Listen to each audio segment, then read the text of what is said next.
There is a standard view about democratic societies and the role of the media within them. It's expressed, for example, by Supreme Court Justice Powell when he spoke of the crucial role of the media in affecting the societal purpose of the First Amendment, namely enabling the public to assert meaningful control over the political process. That kind of formulation expresses the understanding that democracy requires free access to information and ideas and opinion, and the same conceptions hold not only with regard to the media, but with regard to educational institutions, publishing, the intellectual community generally. All of that seems kind of obvious, in fact almost tautological. It's therefore worth bearing in mind that there is in fact a contrary view, and it's the one that inspires the title of this talk. The contrary view traces back to the origins of modern democracy, in fact much earlier, but certainly to the origins of modern democracy in the English Revolution of the 17th century. At that time, educated commentators were becoming quite concerned about the radical agitators with their little printing presses all over the place, who were making people so curious and arrogant that they will never find humility enough to submit to a civil rule, quoting one of them. John Locke held that ordinary people must be told what to believe. The greatest part, he said, cannot know, and therefore they must believe. Now, underlying these doctrines, which were very widely held, is a certain conception of democracy. It's a game for elites. It's not for the ignorant masses who have to be marginalized, diverted, and controlled, of course, for their own good. Now, in modern times, this contrary view about the intellectual life and the media and so on, this contrary view, in fact, is the standard one, I think, apart from rhetorical flourishes. It runs right through the American Revolution and up till the present. The revered and moralist and influential political commentator Reinhold Niebuhr explained that, I'm quoting him, rationality belongs to the cool observers, but it lies beyond the ordinary person because of the stupidity of the average man. So the average man follows not reason but faith, and he must be provided with necessary illusions and emotionally potent oversimplifications. The Dean of American Journalists, Walter Lippman, expressed the same view when, a few years earlier, he had written about what he called the manufacture of consent, that is, what is called agitprop in communist propaganda. He said that these new methods of manufacture of consent were leading to a revolution in the practice of democracy, which is a good thing because policy issues are too complicated for the ordinary person and have to be managed by what Lippman called a specialized class, that is, Niebuhr's cool observers. And in fact, similar ideas are quite common across the spectrum in academic scholarship, in the public relations industry, in political circles, and elsewhere. To mention just one last case, huge literature on this, the influential American political scientist Harold Lasswell held that because of the ignorance and stupidity of the masses, we need a whole new technique of control, largely through propaganda. And this is particularly critical, he said, when the state lacks power to coerce by violence. If the state can control people by violence, you don't have to worry so much about propaganda and thought control. But when the state loses the capacity to control by violence, then it's necessary to control what people think, because what they think may eventuate in action. And you can't control the action, so you've got to control it at the source. So from this point of view, far from thought control being inconsistent with democracy, it's the very essence of democracy. And in fact, that is the common conclusion outside of rhetoric. Now, according to that quite widespread elite conception, which is probably dominant among those who think about the matter, the media do have a societal purpose, but it's not the societal purpose described by Justice Powell. Rather, the societal purpose of the media, and the same would hold then of the educational institutions and publishing and so on, the societal purpose would be to serve as propaganda agencies for the specialized class, the cool observers, us smart guys, who achieve this status either because we already hold a share of private power or because we're able to serve private power.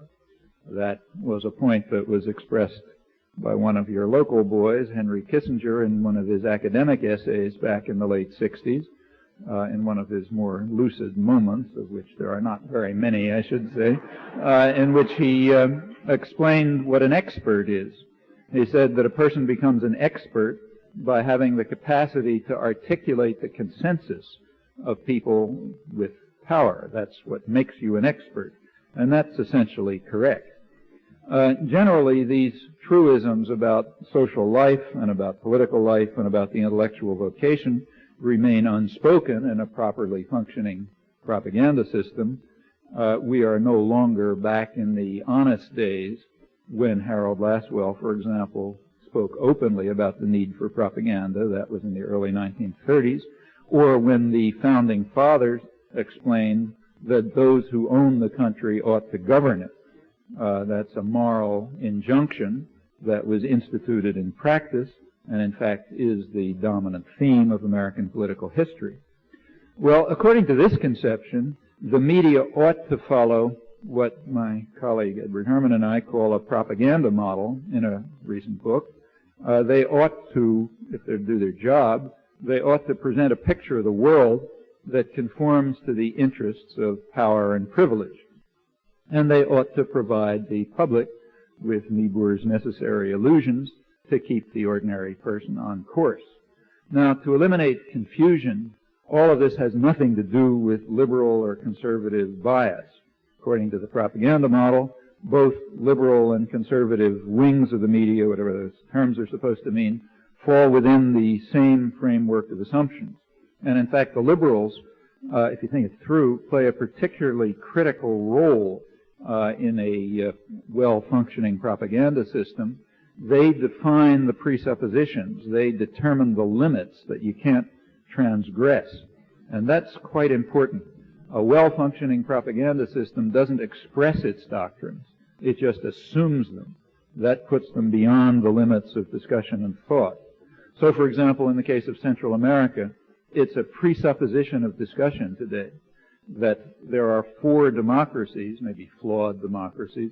There are 4 democracies with elected presidents, and there's one Marxist-Leninist dictatorship which never had an election that meets our high standards. And it had better live up to its promises to do so. And what follows at that point depends on whether you're a liberal or a conservative. But unless you go that far, you're just not part of the discussion.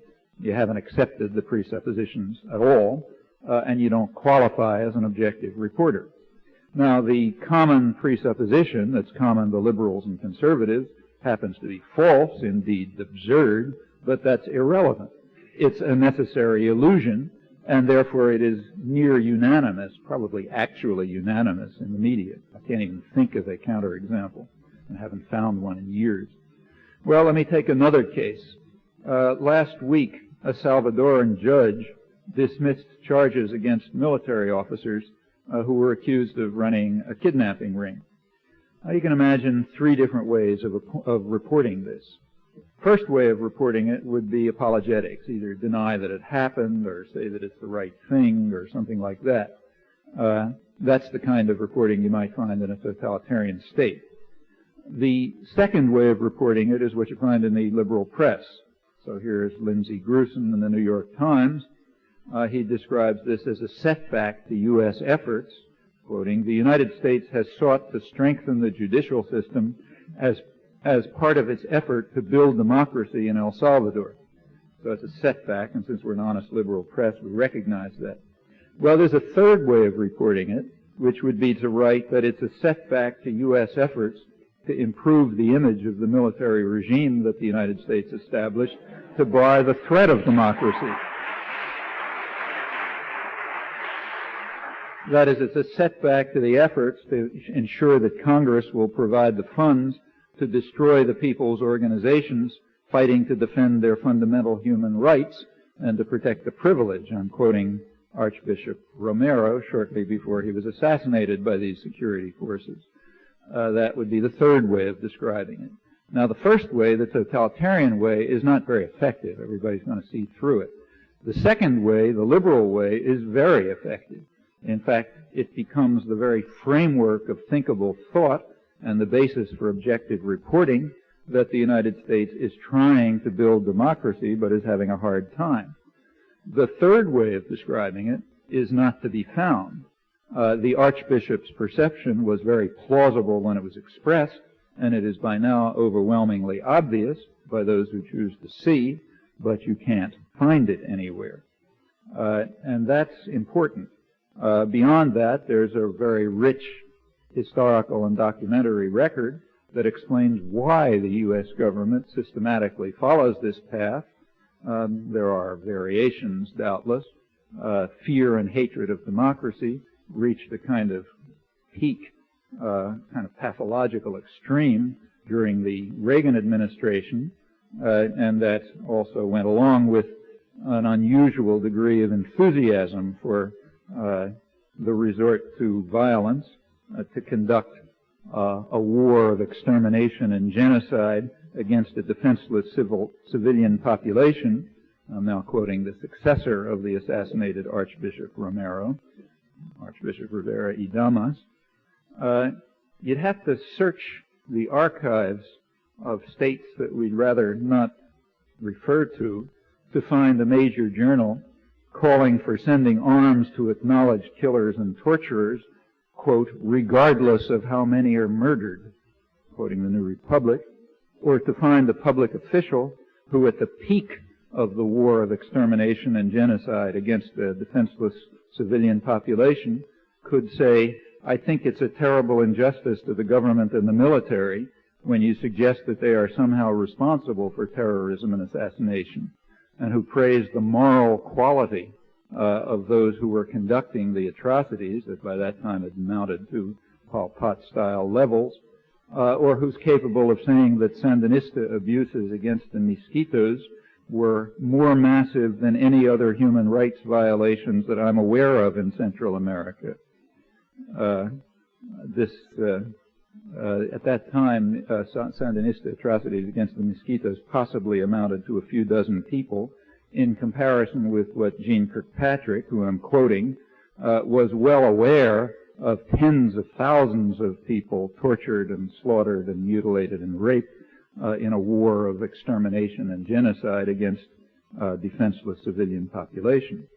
But the point is, you can say those things and you can be accepted as long as you keep to the proper conditions. The United States is trying to defend democracy, though maybe failing. Well, returning to Lindsey Gruson and the liberal press, the fact that the United States was committed to destroying the threat of democracy by a war of extermination and genocide if necessary, that's undiscussable. It's unthinkable. In a well-functioning propaganda system, it's the task of the official, respectable dissidents to bar entry to such thoughts by defining the limits of criticism, by saying thus far and no further. And that is the job of the liberal critics, and that's why a well-functioning propaganda system would in fact have a liberal bias, as the conservatives complain. Notice further the functional utility of the idea that the media are adversarial and confrontational, that they have a liberal bias, that they're suspicious of power and critical of it. In short, there's a value to the idea that the media play what the New York Times yesterday called their traditional Jeffersonian role of opposing government, or as Jefferson himself would have put it, opposing concentrations of power altogether, including private power. Well, let's go back to the general, more or less, consensus. There is a major component, certainly, of modern thought, modern liberal thought, that advocates that the media follow a propaganda model for the good of everyone, as I've indicated. And there's, independently of this elite advocacy, there's good reason to expect, on quite uncontroversial assumptions, that the media would follow that course. Just consider the national media, the sort of agenda-setting media, like the New York Times and the Washington Post and the major television channels, which set the framework that everyone else more or less adheres to. They are, first of all, major corporations, huge corporations, in fact, tied up with even bigger conglomerates. Like other corporations, they sell something to a buyer. The buyer, in this case, is advertisers, that is, other businesses, and the thing they sell is folks like you. They sell audiences. And for the elite media, they try to sell privileged audiences. First of all, they raise advertising rates, and secondly, they're the ones who you're really trying to indoctrinate. For most of the population, the point is just to divert them, get them to think about something else, because they're the stupid and ignorant masses. But for the subpart that's possibly politically active and articulate, you really need indoctrination. So what we have is major corporations selling privileged audiences to other businesses. It would hardly be a surprise, given that if the picture of the world that they construct reflects the interests and concerns of the sellers, the buyers, and the product, and in fact also the interests of the ideological managers, who themselves are privileged elites with moving into the same circles up and back from government and business and so on. Take a closer look, you find there are many other factors that press in the same direction. Without going into it, on quite uncontroversial, basically free market assumptions, you would expect the propaganda model to be valid. So 2 points. One, a propaganda model of the media is advocated by liberal analysts. They think that's the way the media ought to behave. Secondly, you'd sort of expect that without any controversial ideas, just looking at the institutional structure of the media. A third point to bear in mind is that the public generally agrees with this analysis. The public regards the media as too conformist, too easily influenced by the powerful, as a sheep in wolf's clothing, as one recent poll revealed. So we have 3 comments about the propaganda model to start with. First of all, it is advocated by elites as the way the media ought to behave. Second, it has a kind of prior plausibility on uncontroversial assumptions. And 3, it's generally accepted by the public. Now, those 3 points don't prove that it's valid, of course. To prove that it's valid, you got to check the facts. But they do suggest something. They suggest that it ought to be part of the debate over the media, given that it's advocated by elites, that it has prior plausibility, that the public believes it's true. You'd assume that it would at least be part of the discussion. Well, it isn't. There is a debate over the media, but it's over a different question. The debate is over whether the media are too adversarial. Do they go too far in their defiance of authority? Quite excluded is the possibility that the opposite is true. And notice that that is also predicted by the propaganda model. The propaganda model itself is dysfunctional. It is very useful to believe that the media go too far. Because if you believe that the media go too far, that means the assumptions that they accept are the outer limit of thought. If they go too far when they say the United States is failing to establish democracy, as a setback to U.S. efforts to establish democracy, but when they go too far in saying there's 4 elected presidents and maybe it's a little bit flawed and one totalitarian dictatorship, then plainly we can go no further. It can't go further than what's too far. And also the media don't mind that image themselves. They don't mind the criticism that says you guys are too adversarial. You're pursuing your Jeffersonian role too vigorously. On the other hand, the idea that the media conform to the propaganda model is not particularly flattering, and it may make the people so curious and so arrogant that they will never find humility enough to submit to a civil rule, to quote again my 17th century source. Well, let me stop a little on this point. This particular prediction, notice there is a particular prediction of the propaganda model. One prediction is, can't possibly be taken seriously. Incidentally, the model has a rather disconcerting feature if you think through its logic. Plainly, the propaganda model is either valid or invalid. Obvious. If it's invalid, we can dismiss it. If it's valid, we must dismiss it because it's dysfunctional and disruptive of power. And that particular conclusion of the propaganda model, namely that it must be excluded from discussion despite its obvious plausibility and elite advocacy, that prediction is very well confirmed. And that's a very enlightening fact if you think about it, because the model is indeed initially plausible and in fact is very well confirmed. Well, let me give you one example. A study of media conflicts in Lebanon and Central America.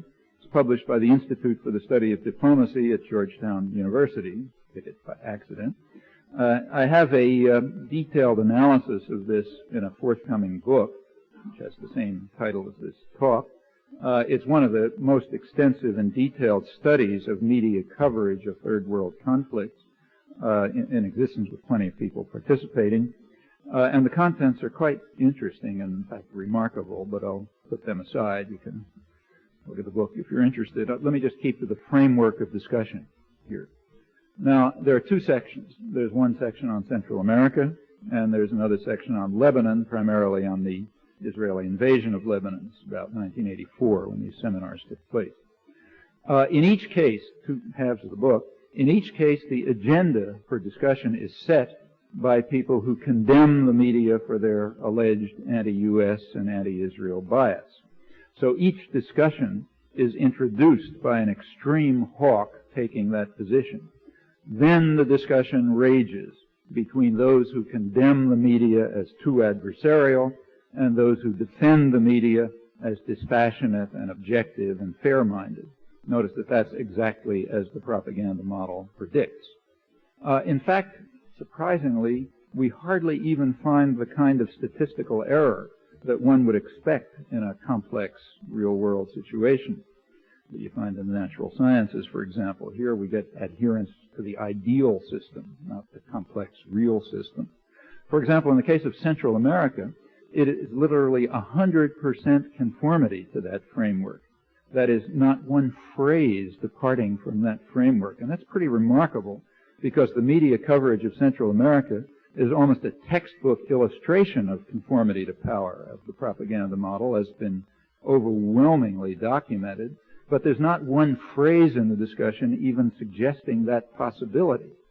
Now, that level of conformity to power and ideological doctrine far surpasses the predictions of a propaganda model. In the case of the Israel-Lebanon part, we do find statistical error. There's about 95% conformity. The other 5% is devoted to charges of a pro-Israel bias, which are raised but then never discussed. They're raised and forgotten. The discussion is only about the other things.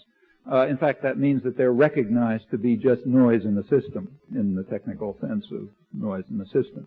And again, that's pretty remarkable, because pro-Israel bias in the media is so extreme as to have reached almost comical levels. Can you think of any other country that's described, I'll quote a few phrases, as the symbol of human decency, as a country that cares for human life, as a country with unique high moral purpose? I'm quoting from the New York Times, the Washington Post, and Time magazine. Each of these quotes happens to be taken from one of the periods when atrocities reached such a peak that they were actually reported. But there's not a hint of any of this here. There's not a hint of this here apart from the noise in the system. That's, again, kind of intriguing. Notice that's a very strong confirmation of the propaganda model in one of its second-level predictions. Now, the editor of this volume, and it's an interesting volume, I urge you to read it, Landrum Bolling, he does observe the following. He says, we had very little representation in the meetings, this is the introduction, we had very little representation in the meetings of Arabs and pro-Arabs who feel and have long felt that U.S. media coverage of the Middle East is basically blatantly pro-Israel, and that Arabs and their interests and viewpoints are constantly denigrated. It's an interesting comment. Read the crucial part again. He said, we have very little representation from Arabs and pro-Arabs who feel that the media are biased towards Israel. Now, he doesn't explain why only Arabs and pro-Arabs could draw that conclusion from investigation of the media. The tacit assumption that he's making is that people have passions but not reasons, no thoughts. Now that assumption is not only remarkable, but it's also manifestly untrue. The contention that the U.S. media are heavily biased in favor of Israel is perfectly familiar among American and European and Israeli commentators who are neither Arab nor pro-Arab and who are in many cases extremely critical of the Arab states and the PLO, even people who are bitterly denounced in the Journal of Palestine Studies, for example. In fact, you're listening to one of them. But Bolling does not indicate, he doesn't indicate what efforts were made to obtain views that depart from the framework of the seminars, but I think in this case you can make the safe assumption that the selection he has there is a pretty fair sample of intellectual opinion. Let me stress again the remarkable character of the view that only if you're an Arab or a pro-Arab could you have that thought, whatever pro-Arab is supposed to mean. Well, there's a real issue here. Apart from, let's get back to the real issue. The real issue is whether the major predictions of the propaganda model are confirmed empirically. Does the press actually confirm it? Does it conform to this prediction? Well, by now there's thousands of pages of detailed documentation in print which test this model in every conceivable way. There's more coming out. There's also, as far as I'm aware, no sensible challenge to it.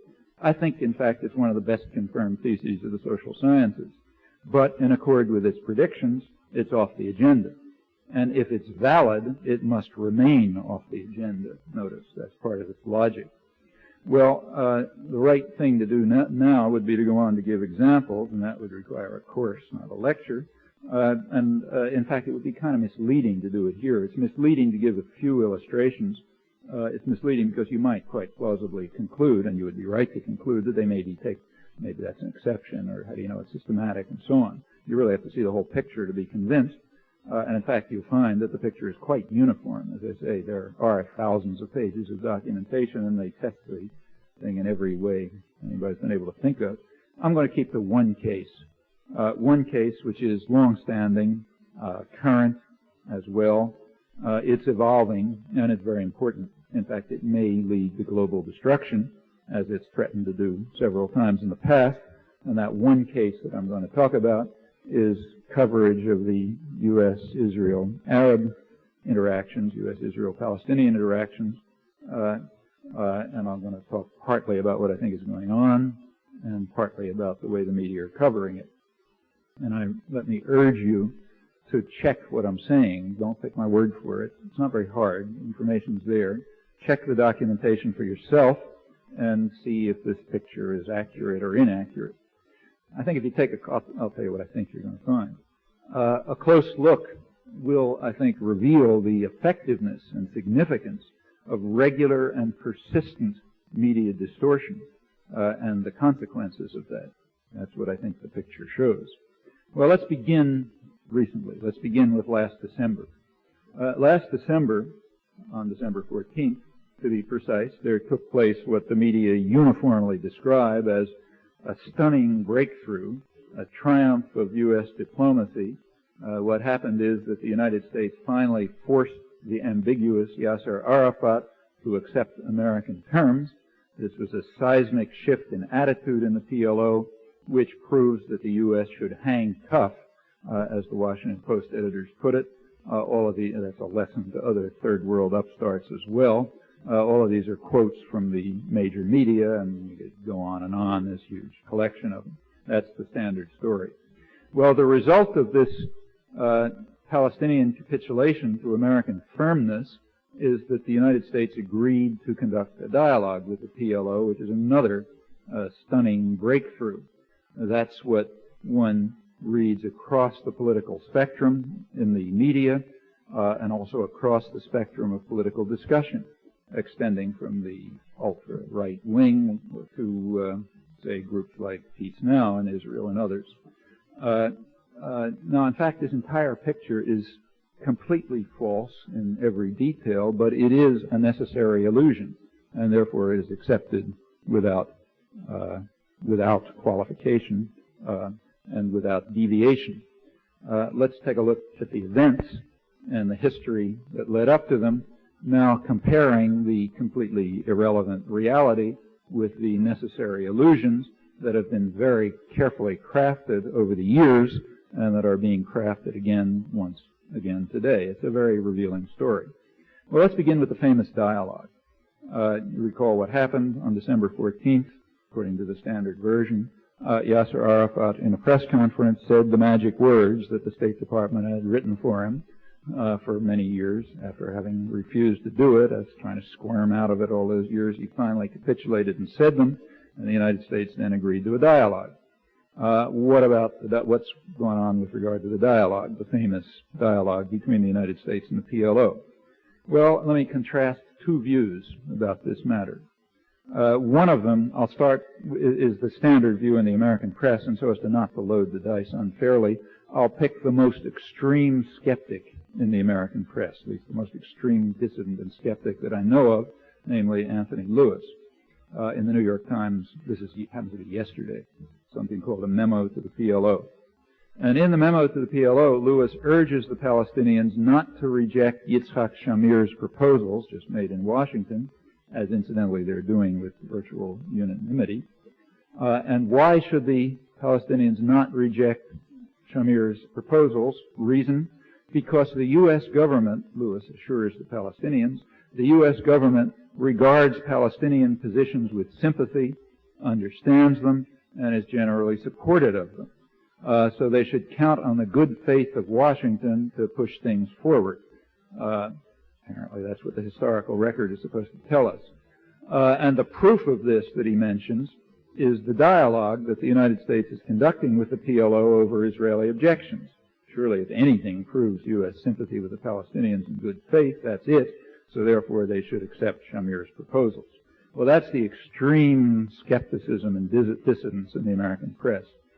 Let me take something now from the Israeli press. It happens to be from a right-wing journal, mainstream, mass circulation journal by a very good journalist, Noam Chomsky, who's quite dovish, rather supportive of peace now. Happy in their lot.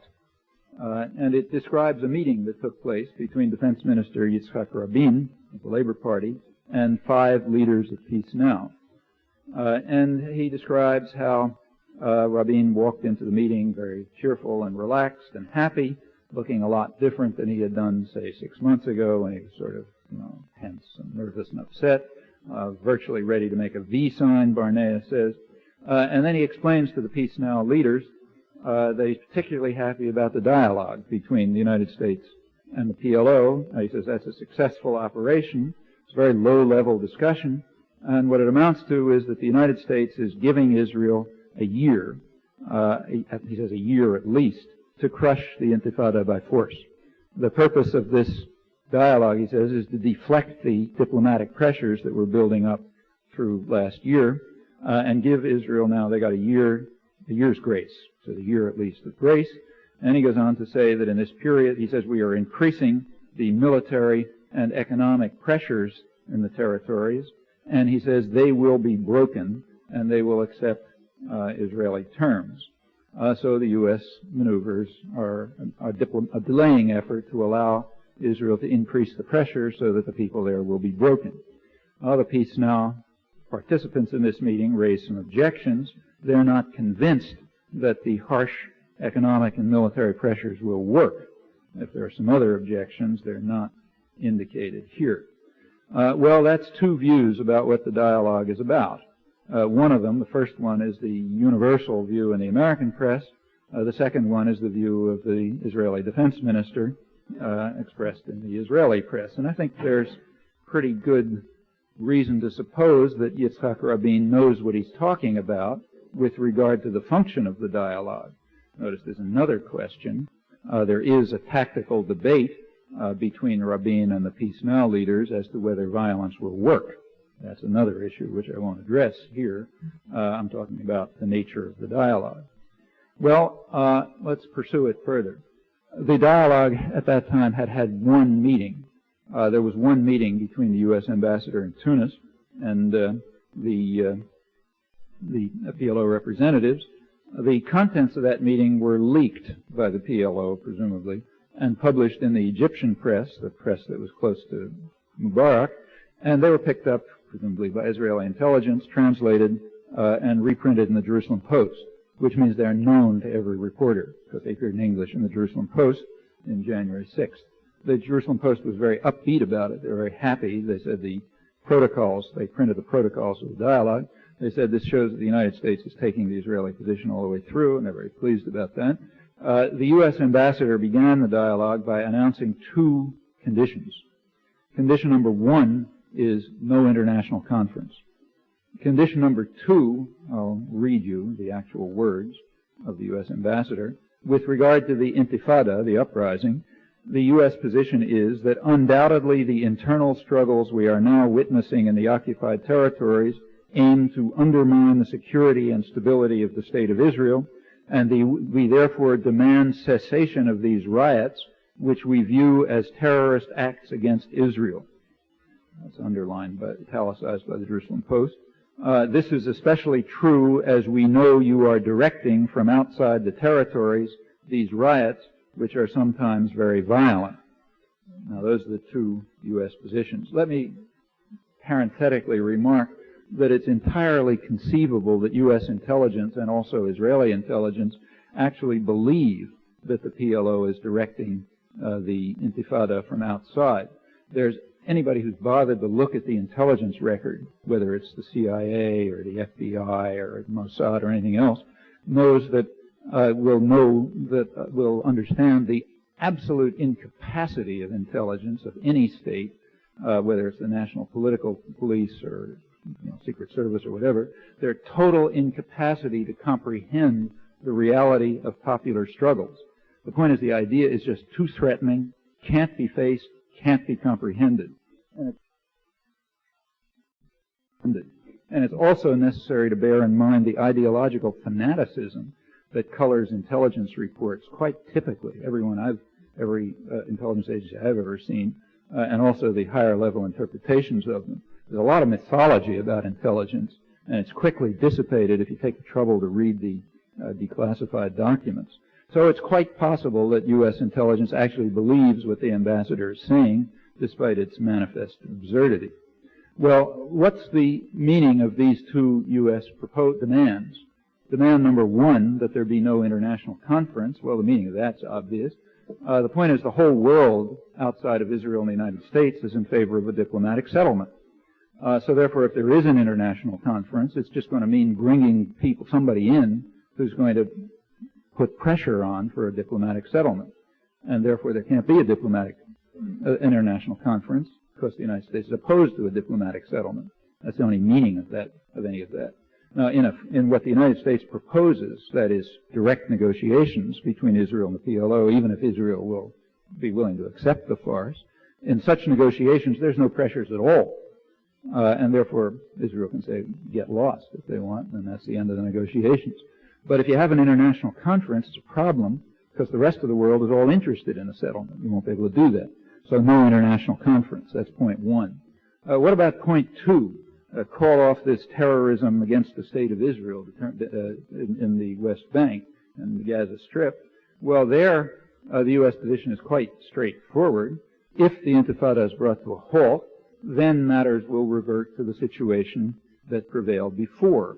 And at that time, the United States cheerfully supported and lavishly funded Israel's occupation of the West Bank and the Gaza Strip, and its regular repression and humiliation of the Palestinian population, and its steps towards integration of those territories within Israel. And meanwhile, the media praised the benign occupation and hailed the occupiers as a society in which moral sensitivity is a principle of political life. I'm quoting the New York Times right after the Sabra Shatila massacres, and that's what we'll go back to if the Intifada is called off. Well, that's the meaning of the two U.S. proposals, and therefore I guess it's kind of understandable that they were never mentioned or printed in the U.S. press, to my knowledge. I've never seen a single reference to them, although they're certainly there, and everybody certainly knew about them because everyone reads the Jerusalem Post. Well, notice that tends rather strongly to support Yitzhak Rabin's conclusion. I won't go on to more details, but there's plenty more to support it as well. Well, let's turn back to December 1988. When Arafat finally capitulated to his stern mentors in Washington, and he said the magic words, agreeing to the long-standing U.S. demands in this stunning triumph of American diplomacy, as the press puts it. Notice that up until December 14th, including the editorials that appeared on that day, up until December 14th, the editorials and news columns, the media were uniformly condemning Arafat for his ambiguity, for repeating the old Arafat hedges, as the New York Times put it. And on December 15th, the next day, in fact on the evening of December 14th, everything was different. Arafat had capitulated in this December 14th press conference in Geneva, and while we still naturally have to be wary, at least there's some progress. That's the story. So how do we know that Arafat capitulated on December 14th? Well, that's easy.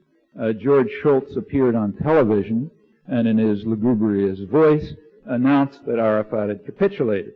So that fixes those facts. Therefore it is so, and the media snapped to attention like a trained dog on command.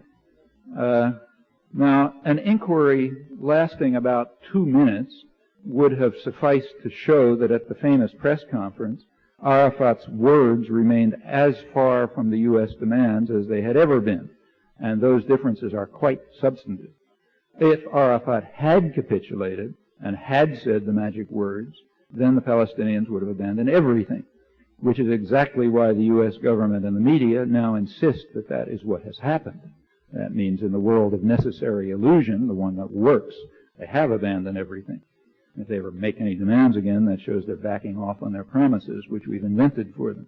That was what an inquiry of 2 minutes would have shown. An inquiry of 20 minutes, maybe, would have shown that Arafat basically repeated positions that he had stated, sometimes more clearly and explicitly, for the past 13 years. But throughout this period, and still today, Washington has rejected that position. In December, for reasons to which I'll return in a moment, Washington decided to say that Arafat had capitulated, so therefore he had in the world of necessary illusion.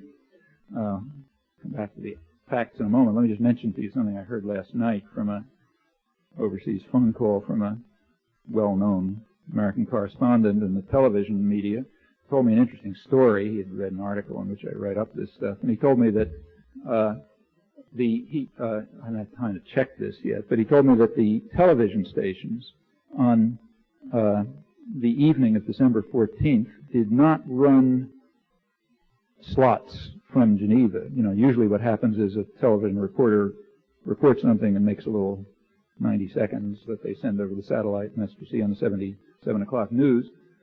According to what he told me, that didn't happen in that case. Rather, there were live discussions between New York, or wherever they are, New York, I guess, and the reporters, you know, Peter Jennings and Barry Dunsmore and so on, in which they discussed it. And he said the reason is that when the reporters went to the press conference, they didn't hear anything different than before. They knew Arafat just repeated what he'd always said for years, and it was just as far from the U.S. demands as ever, so they put together these little brief nothing statements and were getting ready to send them across on the satellite when they were informed from New York by telephone that the State Department had announced that things were different than what they had seen, and therefore they should kill those stories, and since there was no time to make up new stories and send them across, they would have to just be interviewed live.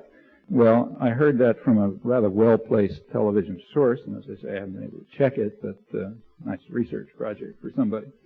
Well, let's proceed.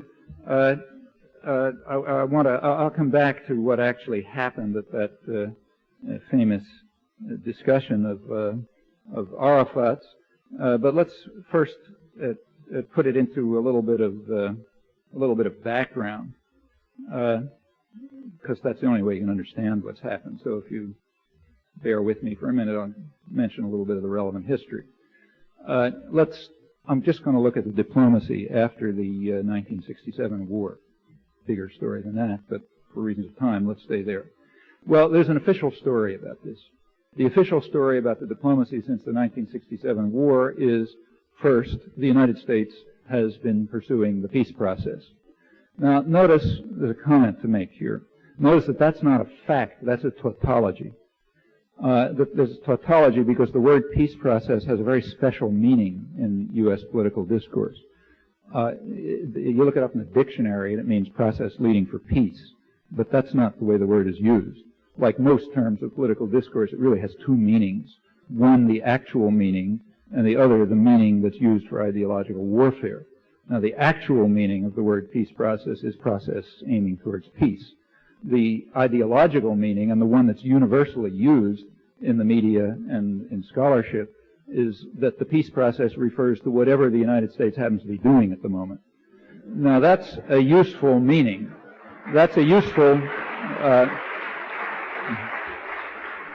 check this out, if you like. It follows that it's impossible to find a phrase like the United States is undermining the peace process, because that's not only false, it's self-contradictory, you know. So therefore, there's no point in saying it. And notice that you can reach that conclusion without having to bother with the ugly, complicated world of fact, where you have to look at documents or anything like that. You just know it's true by definition. You know, like 2 + 2 = 4. I mean, it doesn't take any work to figure it out. So it's very convenient usage. Actually, I mentioned this fact in a talk at the University of Seattle, Washington and Seattle a couple of months ago, and there happens to be a very good media project there. And somebody in the media project wrote me a letter a couple of weeks later saying that he'd done a computer check and through the New York Times from 1980 through whatever that was, January 1989, picking out the phrase peace process, and he'd found, I think it was 850 articles referring to the peace process, and there wasn't one in which the United States was in any way opposed to the peace process. Notice again, we don't even get statistical error if this is correct. That's pretty remarkable because during the 80s, the United States was deeply committed to undermining and blocking the peace process in Central America and in the Middle East, to mention just two. But if this brief data analysis is correct, there isn't one statement to that effect, and I'd predict that you won't find it in the scholarly literature either. So the United States, for point number one, the United States has been pursuing the peace process, but that's tautology. Now, point number two, what about the Arabs? Well, official line is the Arabs have been opposed to peace. They've been committed solely to the destruction of Israel, although there was a break. In 1977, President Sadat of Egypt understood his evil ways, and he broke ranks, and he became a man of peace.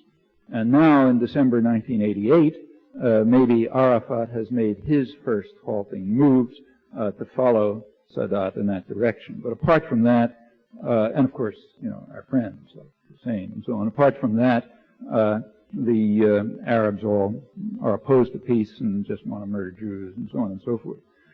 With regard to Israel, the official line is that the Israeli Labor Party, which ruled the country up till 1977, followed a policy of what the New York Times calls healthy pragmatism, and still does, but the Likud, the other major political grouping, especially under Yitzhak Shamir, is kind of recalcitrant.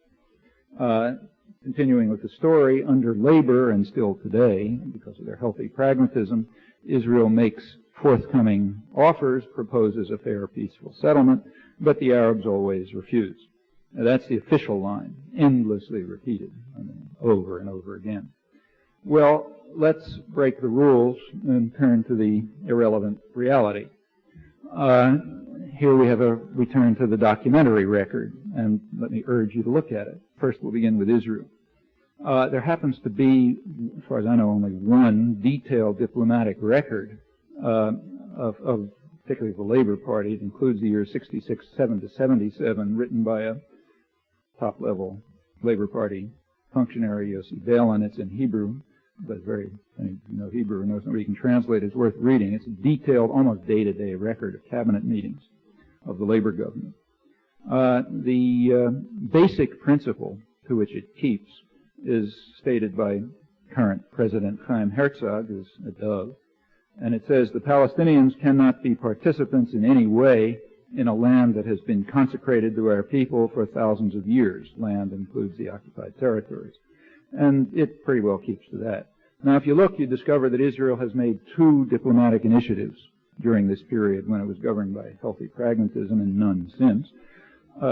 Under Labor, the first diplomatic initiative was in June 19th, 1967, June 19th, so it's a couple weeks after the war.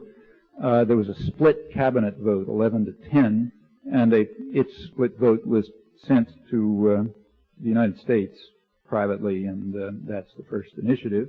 That proposed tentatively a settlement with Syria and Egypt, but with Israel keeping the Gaza Strip and no mention at all of the West Bank. So no settlement with Jordan. Israel keeps the Gaza Strip, tacitly assumed keeps the West Bank, but makes a settlement with Syria and Egypt apart from that. Abba Eban, again noted diplomat and Dove, describes this as the most dramatic initiative in Israel's history before or since. Well, that dramatic initiative lasted, which notice means they keep the West Bank and the Gaza Strip, that was replaced in August 1968 by another proposal, what's called the Alon Plan, which is the official Labor Party position up till the present. And up till recently, that has meant Israel keeps the Gaza Strip and the Golan Heights, and in those days, much of the Sinai.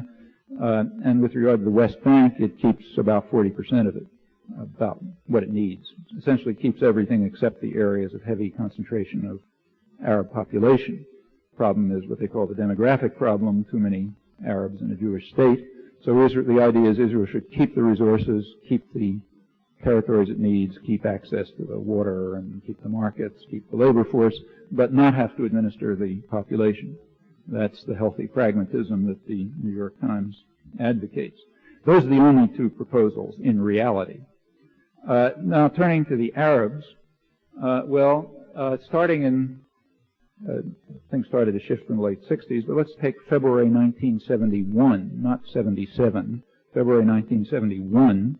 February 1971, President Sadat of Egypt, newly had just become president, offered a full peace treaty to Israel, full peace treaty, no reservations, on the internationally recognized borders, meaning pre-June 67 borders, with all the structure of UN 242, guarantees, right to live in peace, etc., full access to the canal, the straits, etc., and offering nothing to the Palestinians.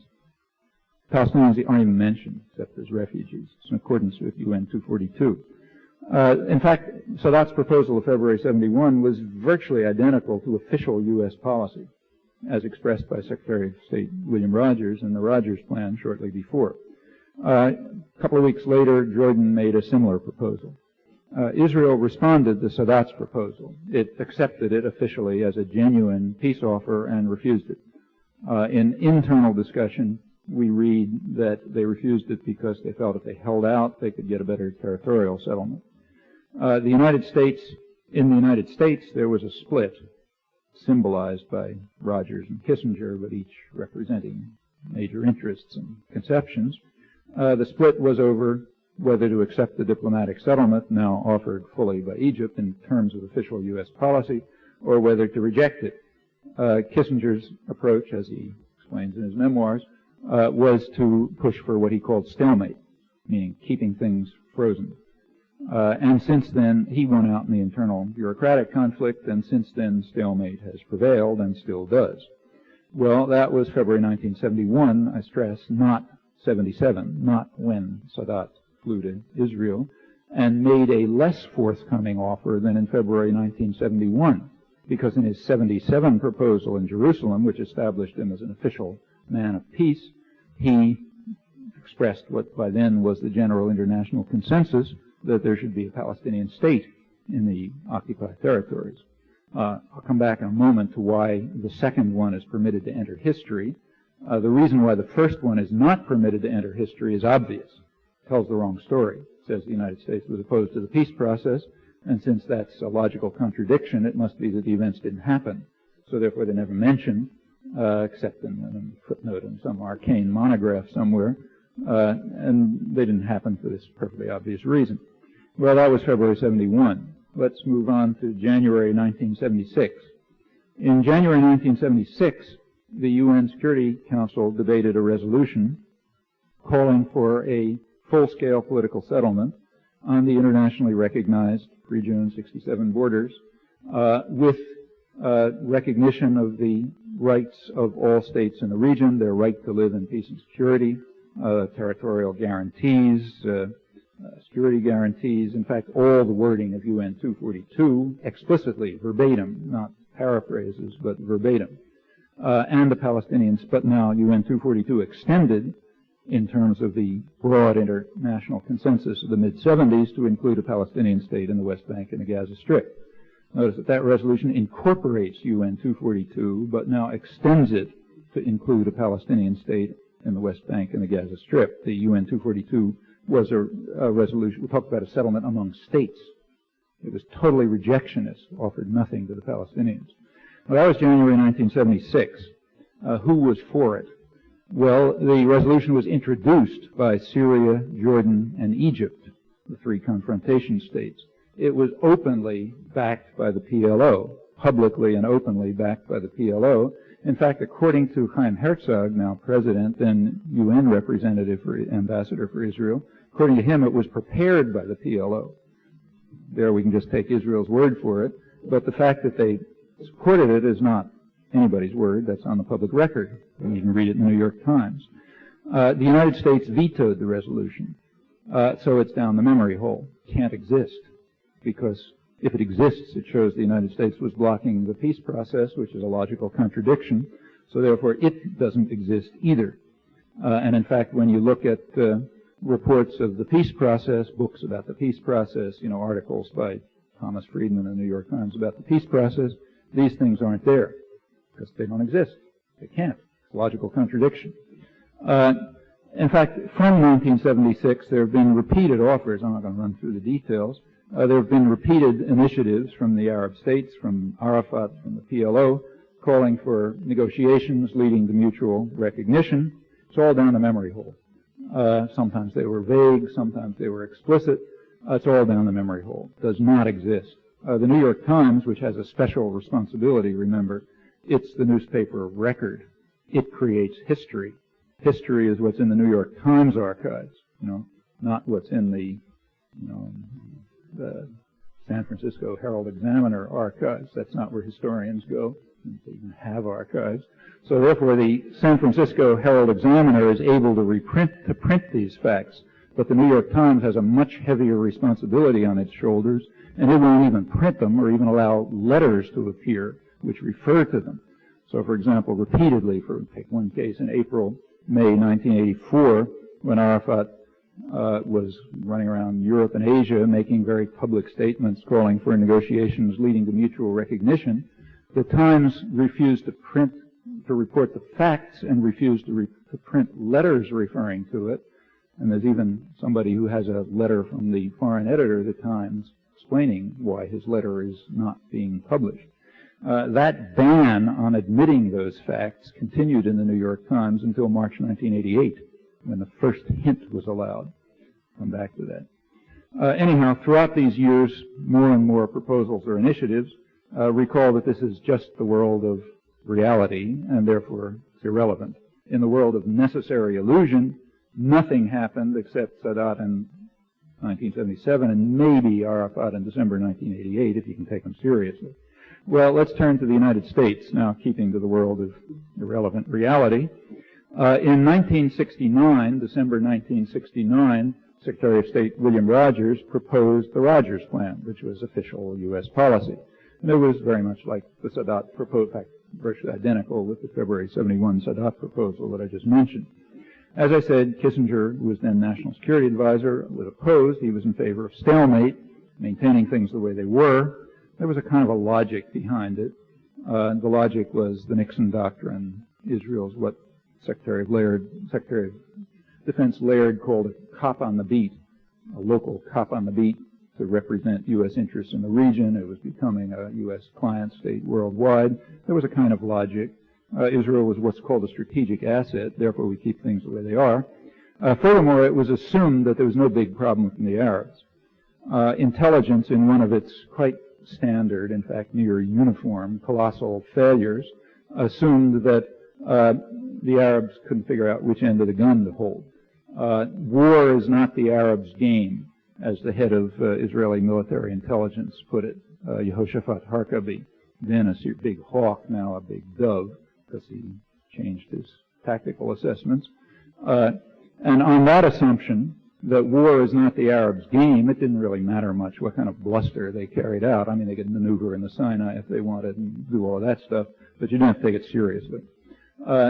Henry Kissinger was being bombarded with reports from the U.S. ambassadors in the field and from the American oil companies and so on, explaining that his rejection of any diplomatic options was going to lead to war. He said Sadat's just going to be forced to go to war, but everybody laughed because war is not the Arabs' game. Well, along came the 1973 war, and surprisingly, war was the Arabs' game. In fact, it was a very serious affair, and the United States understands that. States do understand violence. Maybe not much else, but they certainly understand violence and the efficacy of violence. And you could see that Israel's capacity to dominate the region by force was not so clear. Egypt had to be taken seriously. As a result, U.S. policy adjusted. In 1973, and it adjusted to the obvious fallback position. Since Egypt wasn't just a basket case and couldn't be ignored, we should therefore take it seriously. We should accept Sadat's long-standing offers to turn Egypt into a U.S. client state, and we should exclude Egypt from the conflict. Egypt is the major Arab military force, the major Arab deterrent.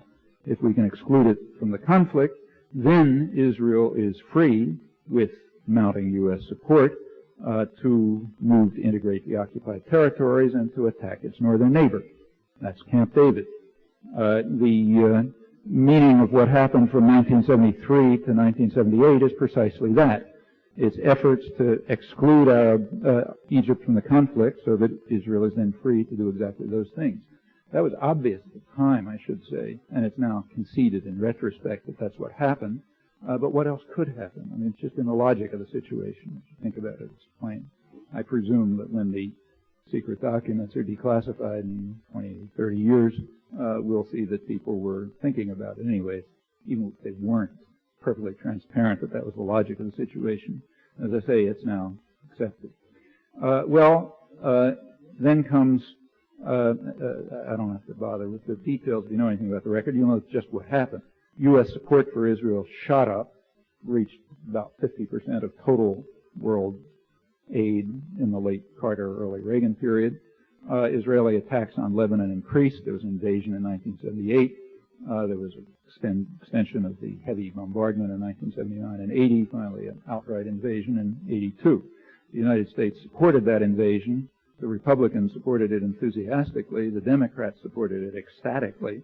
There was almost total support for what the New York Times called the liberation of Lebanon at the time. But the consequences were not what was expected.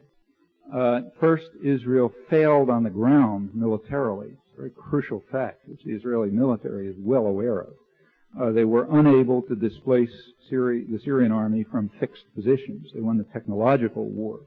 They didn't win the ground war, and they know it. They couldn't pierce the Beirut-Damascus highway for weeks. Very well aware of that. They were unable to establish what Defense Minister Sharon called the New Order in Lebanon, and in the subsequent period they were actually driven out of much of southern Lebanon by quite unanticipated local resistance. The cost just got too high, and they had to pull out of everything except what they call their security zone. Well, again, states understand violence, and the United States adjusted once again. It was, however, assumed that at least the occupied territories could be controlled by force. Maybe war wasn't the Arabs' game, and maybe those crazy Shiites in Lebanon do all sorts of weird things, but we don't have to worry about the people in the occupied territories. Resistance still isn't their game. That was the assumption. December 1987 came along. Let me incidentally go back to why Sadat's offer in 1977 can enter history. See, in 1977, Sadat could be a man of peace because U.S. policy had changed. Since U.S. policy had changed, it was possible to recognize, since we're trying to exclude Egypt from the conflict, it's possible to recognize that Sadat is offering to be excluded from the conflict. Therefore, Sadat became a man of peace. On the other hand, before U.S. policy had changed, in 1971, he couldn't be making those proposals because the United States is objecting to them, so therefore he didn't make them. That's the reason why the official story is his trip to Jerusalem was when he made himself a man of peace. Well, coming back to 1987, then we get, in December, the Intifada, and over the next couple of months we get rising violence and repressing it, but failure.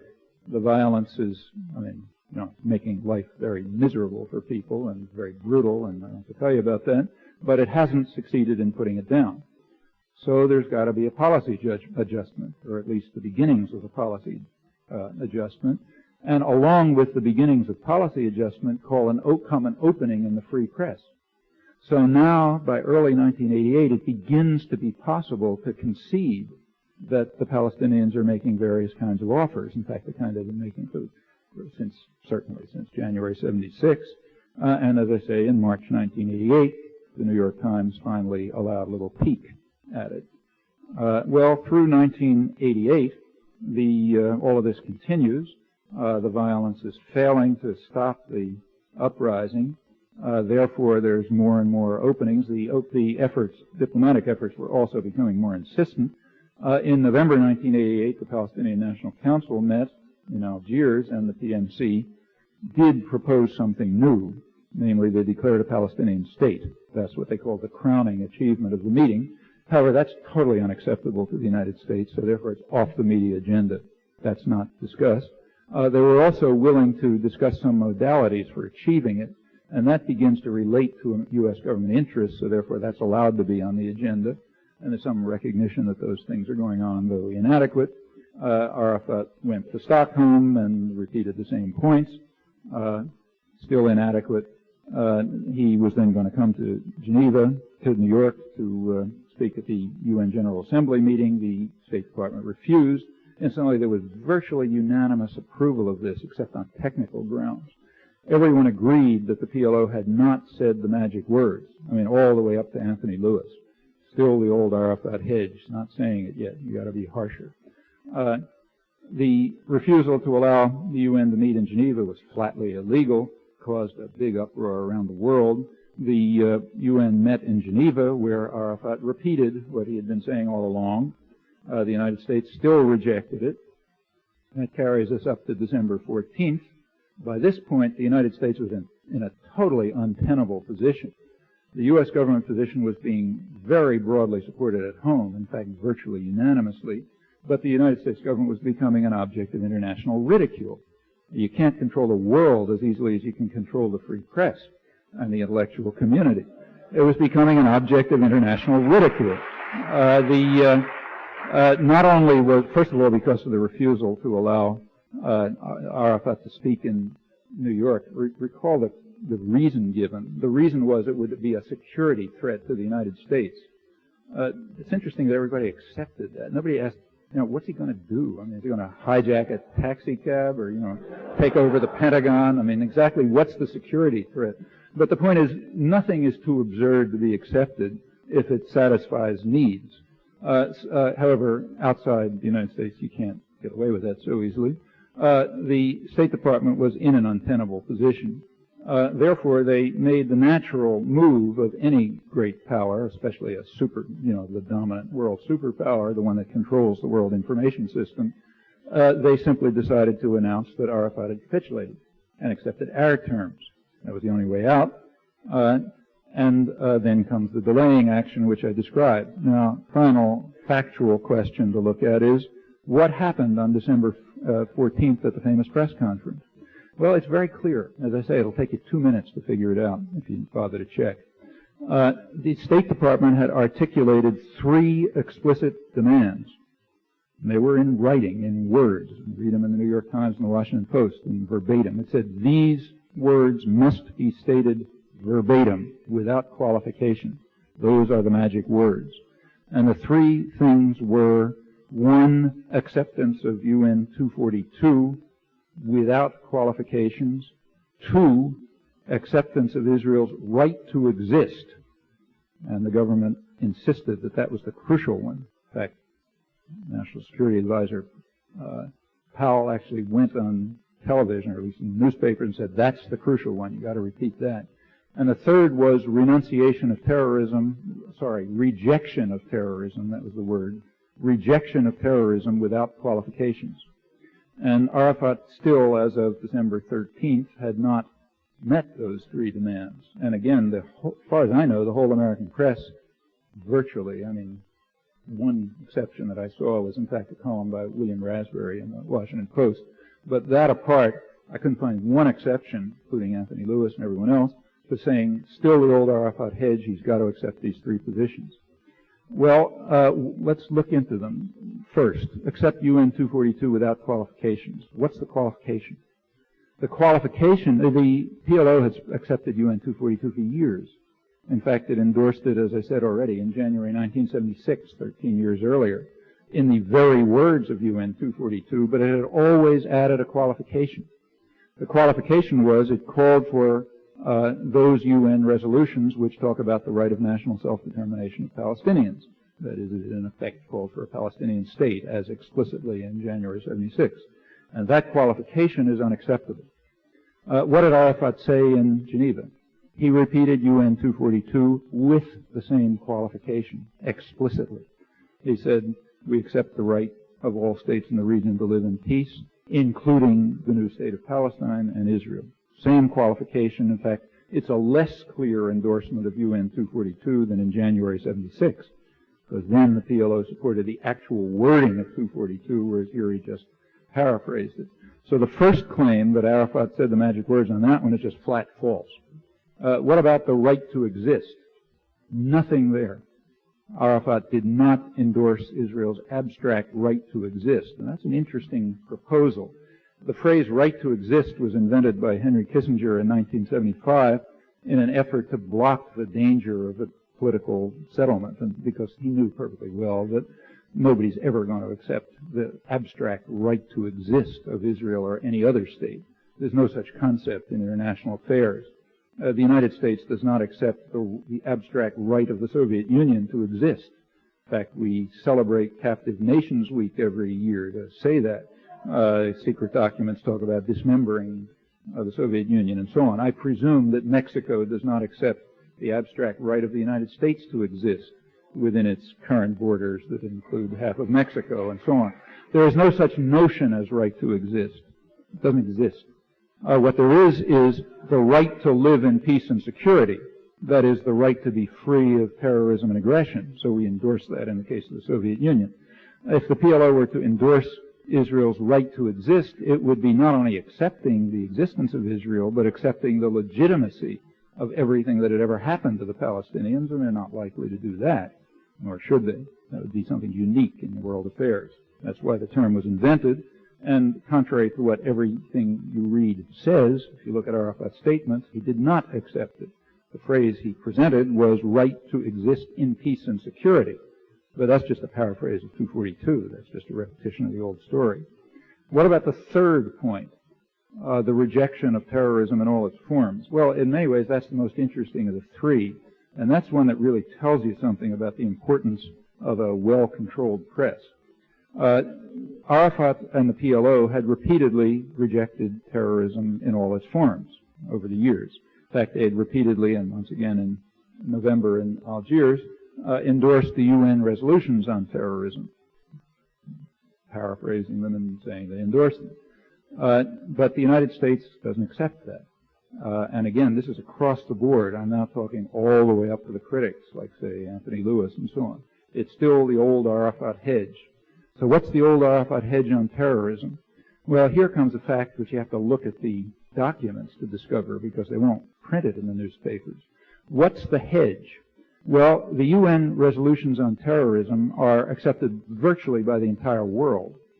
The last vote at the United Nations was 153-2 with one abstention. The abstention was Honduras.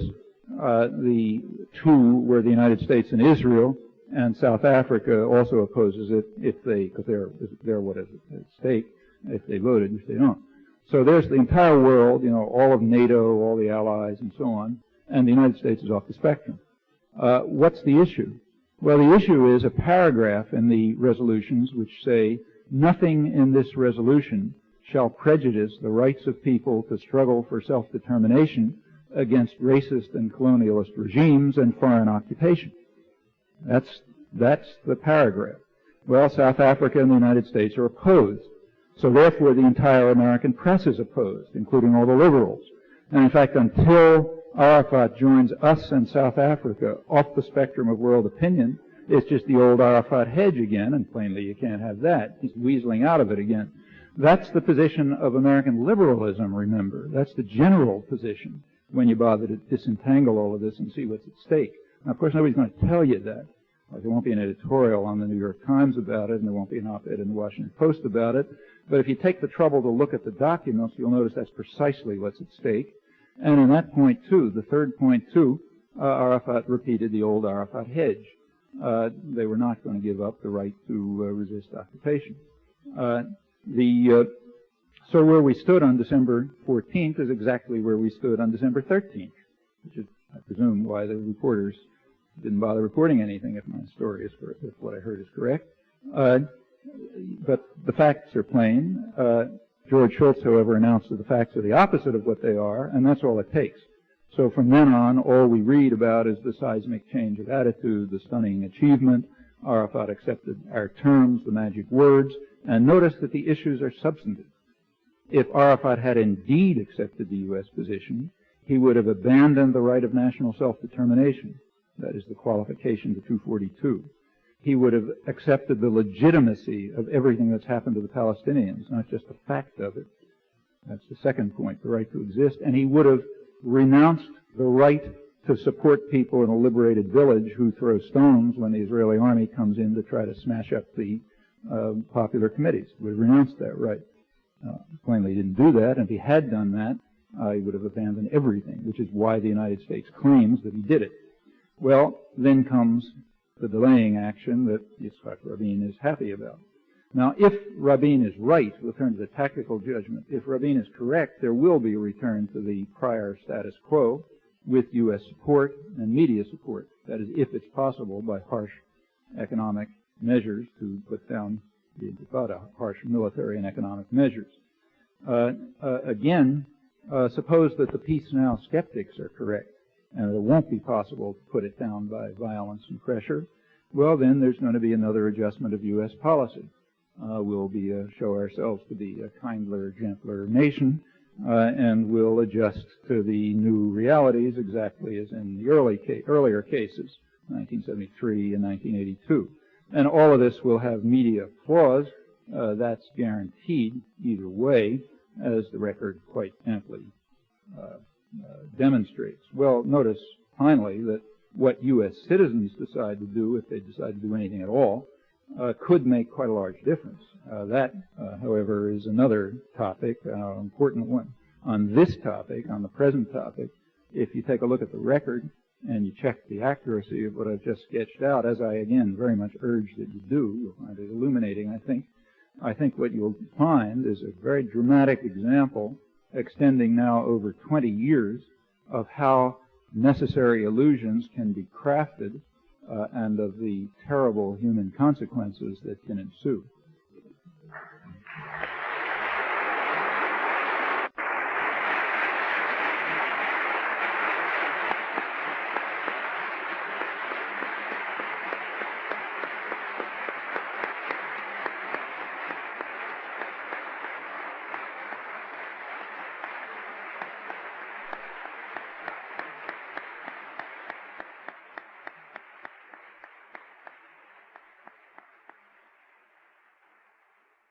Two questions. The last time you were here, you spoke about how when you go overseas, you are given access to the mass media.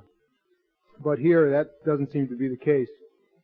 Has that changed at all? Have you ever been invited to appear on Nightline or Brinkley? And could you comment on that? Second question. Could you comment generally on the situation in Lebanon? And the second part of that is, I read where Amin Gemayel, the former president of Lebanon, has been given a fellowship at Harvard University. Is Harvard susceptible to a pressure campaign to have him removed as a butcher and a thief? Thank you. Well, the situation, let me start with the second one, because I don't want to claim anything. I want to continue on false pretenses. I don't claim to understand the situation in Lebanon. Let me start by telling you that. So I'll tell you what I think, but take it with a very big grain of salt, because I don't understand it. I mean, it's very complex, I think. My impression is the following. I mean, the situation in Lebanon, it changes every week, so you got to pick a time frame. Let's pick, say, the last 2 or 3 weeks, because, the alliances can shift, and the people who are now fighting on the same side will be shooting each other and so on. Right at the moment, it looks like there's a split which has, on the one side, basically the organized parts of the Shiite population, the Druze and the Syrians. On the other side, most of the Christian population, and the Sunni Muslims look as if they're sort of split. Now, that's the way it looks, since there's not much opportunity to articulate under those conditions. You can only talk about the way things look. Why did General Aoun decide to raise this confrontation with the Syrians, which looks suicidal? Well, there are a lot of possibilities. I mean, one possibility is just committed nationalist or something like that. Another possibility, which is what I hear from journalists in the Middle East who are close to the topic, is that he's being supported by Iraqi money, and that it's an Iraqi initiative, which would make sense, because the Iraqi-Syrian conflict is a deep one. And Iraq is really a murderous terror state. I mean, it's hard to get one like it. Just little pieces of that story are coming out. It happens to be a U.S. ally at the moment, so nobody talks about it much. But when the truth comes out, if it ever does, it's going to be even uglier than what people think. So that's the way it looks to me. And I don't know what actions can be done to mitigate that situation, to tell you the truth. I don't really have a concrete suggestion to make. Maybe there are I'm sure there are other people here who can talk about it much more knowledgeably than I can. As far as access to the media is concerned, if I don't like to personalize it much. I mean, and it's not really the point. The fact of the matter is, if I cross the borders, there's easy access to the media. So it's easy to get on Canadian television and, British television, just to mention 2 countries that I've been at recently and so on. As for, say, well, you mentioned, say, here it's much harder. It's a little easier than it was, say, 20 years ago. And the reason it's a little easier is because there's much more dissidence in the general population. As contrary to what everybody says, the movements of the 60s broadened and expanded and deepened in the 70s and even more so in the 80s. And the institutions, they're kind of like governments that understand violence. They respond to the need to keep the population passive and quiet and not too disruptive. And if people are getting more engaged and involved and so on, you got to adjust. And one of the consequences is there's a bit more media access for dissidents than there was, say, at the peak of the peace movement, when it was virtually zero, contrary to what everybody says. So yeah, there's a little more. You mentioned Nightline. I mean, yes, I have a couple times been invited to speak on Nightline. Couldn't do it. I had another talk and something or other. And to tell you the honest truth, I don't really care very much. Let me just give you let me tell you a personal experience. FAIR, the media monitoring group, just published a very interesting study of the people on Nightline. And if you haven't seen it, you ought to. I mean, it shows that this is anything but, even within what they call the spectrum of opinion, it's very narrow. And their conception of a spectrum is ridiculously narrow, at least by European or world standards. Shortly after that, in fact, shortly after their thing appeared with a lot of media play, I did actually get an invitation to appear on Nightline. Maybe related, maybe not. A couple of weeks after that, I happened to be in Wisconsin, Madison, on a listener-supported radio station, community radio station, a very good one, where the news director, I was having an interview with the news director. I've been on that program dozens of times, usually by telephone. And he's very good. He gets to all sorts of people. And he started the interview by playing for me a tape of an interview that he had just had and had broadcast with the guy who's some mucky-muck in Nightline. I think his name is Jeff Greenfield or some such name. Does that name mean anything? Somebody, maybe some name like that. That was the person who he was interviewing. And he started off the interview. He played it. It had already been played over the radio, so he just replayed it to me. He started off by saying, well, I'm interested in, there's this criticism of Nightline. Is it true that you have narrow choices? Why doesn't Noam Chomsky appear on Nightline? Well, the guy starts a couple of minutes of foaming at the mouth about how he was from Neptune and wacko and so on and so forth. But after the hysteria had sort of receded, he made a point which is in fact quite accurate. He said, look, we might find some, I'm kind of paraphrasing, but something like this. He said, suppose there's somebody in Turkey who knows all about, the INF treaty or something, but can only talk Turkish. Well, that's no good to us. We have to have somebody who can talk English. Furthermore, he said, we have to have somebody who meets the condition of concision. That was the word he used. We have to have concision, meaning you've got to say your thing in a couple of sentences, right? You got to say it fast and short and brief and to the point. And there he hit the thing on the nose. There's a very significant structural fact about the American media, which is much more important in my view than the fact that they're so narrow in the range of opinion they permit. And that is that the American media, as far as I know, are alone in the world. I don't know any other country like this, maybe Japan, but nothing in Europe or Canada or Latin America or any of the places I know anything about. The U.S. media are alone in that you must meet the condition of concision. You got to say things between two commercials or in 600 words, Now, see, when you go to, say, Canada or England or Belgium or Spain or any other place, it's not just that you have access to the media. It's that you have a reasonable amount of access to the media, so like maybe 20 minutes, or 45 minutes or something like that. And that's a very important fact, because the beauty of concision, saying a couple of sentences between two commercials, the beauty of that is that you can only repeat conventional thoughts. It's a very significant fact.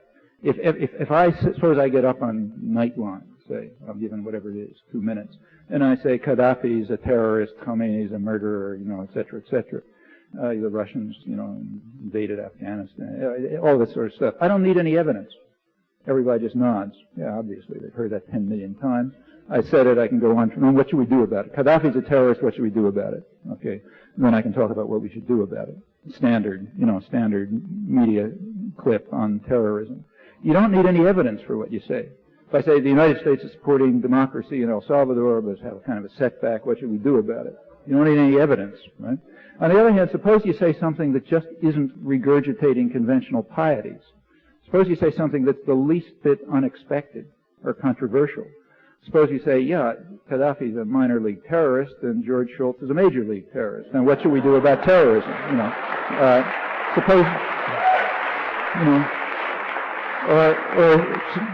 Or suppose you say, the United States didn't get a setback in its effort to support democracy. It got its setback in an effort to pretty up the image so that you can keep funding the state terrorists. Suppose you say that. Well, people will quite reasonably expect to know what you mean. Why did you say that? I never heard that before. If you said that, you better have a reason. Better have some evidence. In fact, you better have a lot of evidence, because that's a pretty startling comment. You can't give evidence if you're stuck with concision. That's the genius of this structural constraint. So Greenfield, or whatever his name is, hit the nail on the head. They have designed a system which guarantees only conventional thoughts. Now, if anybody says an unconventional thought, they do sound like they're from Neptune and wacko, like you said, because they're saying something that isn't obvious and isn't repeated day after day, and therefore reasonable people will ask for arguments and evidence, and they should. You shouldn't accept something you hear. In fact, you shouldn't accept what you hear every day either, but you certainly shouldn't accept what you hear that you never heard before. And if I tell you the world's flat, you want to know why I said it, or else I do sound like I'm from Neptune. Well, the structure of the U.S. media is designed to ensure that you can't say it. And in my view, if people like, say, Nightline and Neil Lehrer and so on were smarter, if they were better propagandists, they would let dissidents on. Let them on more, in fact, and they would let them write op-eds and so on. The reason is that they would sound like they're from Neptune. If they would be saying things which are unconventional and for which they can't give any reasons. because the system is designed that way. When you're on across the border, it's quite different. Then if you say one of those things, you're allowed to explain what you meant and why you said it and where people can look for more evidence and so on. Furthermore, it's not a one-shot affair. It's happening constantly. That's what freedom means. That's what democracy would mean. And we got a structural system which denies that. I think it's an important fact. I just would like to propose another process that I've noticed, particularly in following the Intifada in the media, and have you comment on it. And that is once the media formulates its orientation in some of the processes you've described, they instill a sort of Manichaean dualism, good guys, bad guys categories, where in this particular case, the Palestinians are the bad guys, the Israelis are the good guys, and those actors become locked in these categories, and so that's why when you have, even in the worst days in the Intifada, and despite what the media says, and there are still bad days, not a week goes by without some sort of article about the moral crisis that the soldiers are going through by beating these people, so that the good guys don't become bad guys, they go into a moral crisis, and the bad guys just become less of bad guys. That's all. You're quite right. No comment, except just to say that that's an obvious property of a propaganda system. An obvious property of it. And you're right, absolutely. Notice that the lines can shift a little bit. So as American policy shifts, the choice of good guys and bad guys shifts. The current story is that Israel isn't all the good guys anymore. There's the Labor Party, which are the good guys, healthy pragmatists. And then there's Yitzhak Shamir, who's maybe becoming a bad guy because he doesn't seem to be following orders completely. What makes you a good guy is you following orders. My question relates to your statement about states understand the efficacy of violence. If those of us who understand the propaganda model and want to change the assumptions of the state and change the policy of the state, should we advocate or bring about something that's more violent to get them to change their stance? I'm not saying this as an advocacy position, but I am interested in your comment. No, that doesn't follow. I mean, I'm not myself a committed pacifist. Like, I think it's legitimate to use violence to defend yourself. If I saw somebody breaking into my house and he was trying to kill my kids or something, I would have no hesitation in using violence to stop him. At this point, I break from my pacifist friend. But violence is really a last resort. Now, when I say that states understand the efficacy of violence, I don't mean to approve that fact. In fact, here it's a much broader point. I mean, internally, I think it's worth recognizing that we should recognize the distinction that Harold Lasswell made. There's a difference between states that control their population by violence and those that marginalize and control and divert them in other ways. There is a very striking difference. You couldn't do this, what we're doing now, in a state that rules by violence. The United States happens to be deeply committed to violence, internationally and even at home, but it's also, comparatively speaking, probably the freest country in the world. At least I don't know another one like it. That is, the limits on the power of the state to coerce by violence are narrower in the United States than any other country I know. That's not to say it's zero. It isn't. But comparatively speaking. And those are important facts. I think that, in fact, is related to the fact that we probably have the most sophisticated propaganda of any country in the world. Exactly as Lasswell said, these things have to go along. You can't, if you can't control what people do, you better well control what they think, or else prevent them from thinking or something. Now, what's the way to react? Well, I think the way to react is, first of all, to make use of the options that exist in the system, and they're there. There are political options, there's options in the media, and so on. There are plenty of people inside the media, for example, who understand exactly what's going on, very well, try to work within it, do what they can. With outside support, they can do more. Outside support means pressure. Anything from letters to the editor to going to the editorial office and so on. People in power not only understand the efficacy of violence, they also don't like disruption of their nice, normal ways. What they want is a passive, apathetic population. And if they don't have that, that's a cost. And that's a cost to which you have to adjust.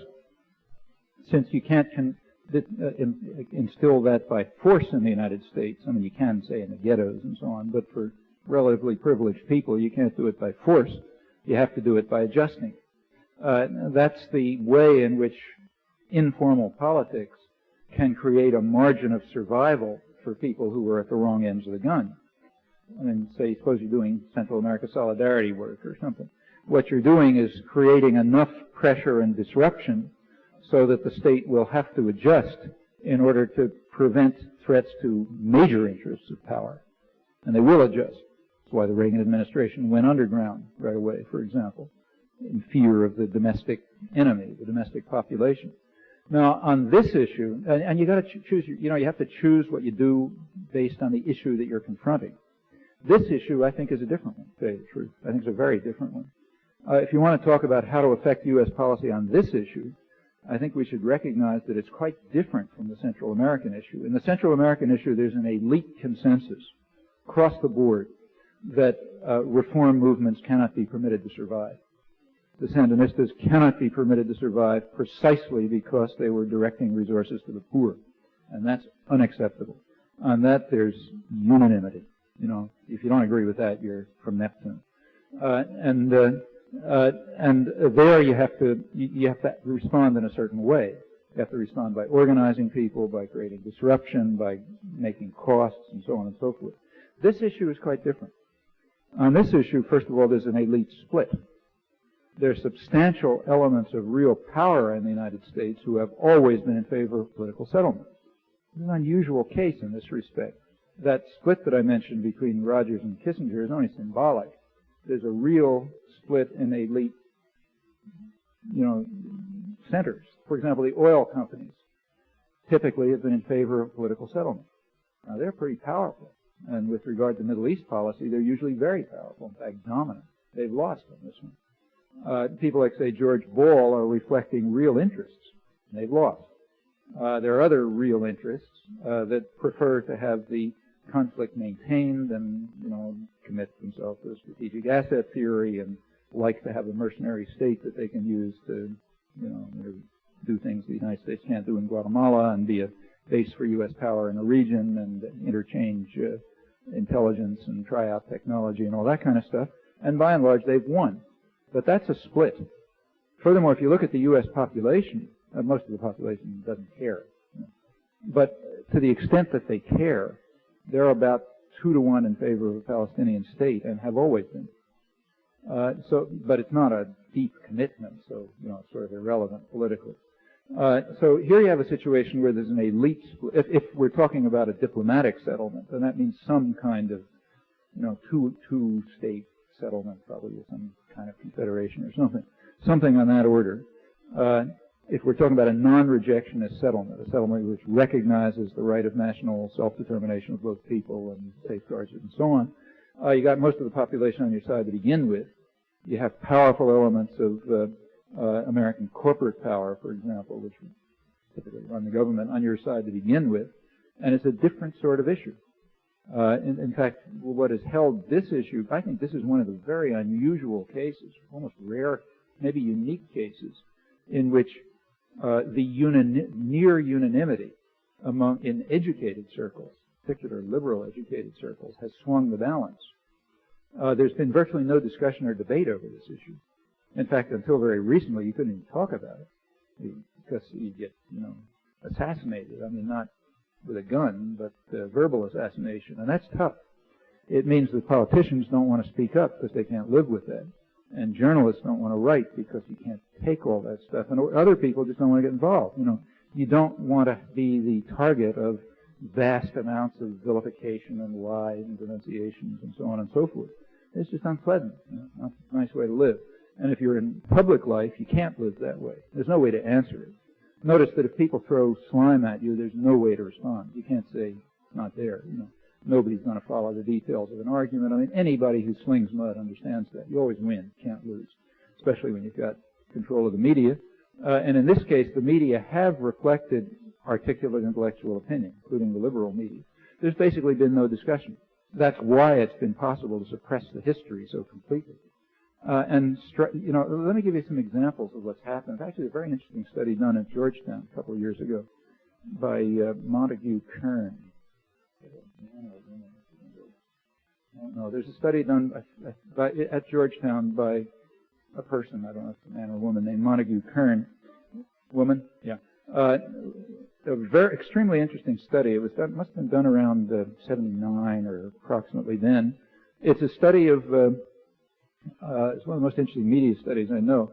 It's a study of what happened in 1977.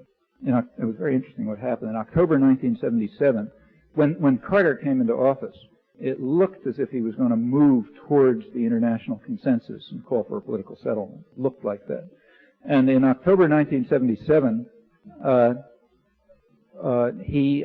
was a joint statement, a Soviet-American statement, which called for a reduction of tension and, an end to conflict and move towards political settlement. It didn't spell anything out very much, but it was obviously a move towards politics and away from the arena of violence.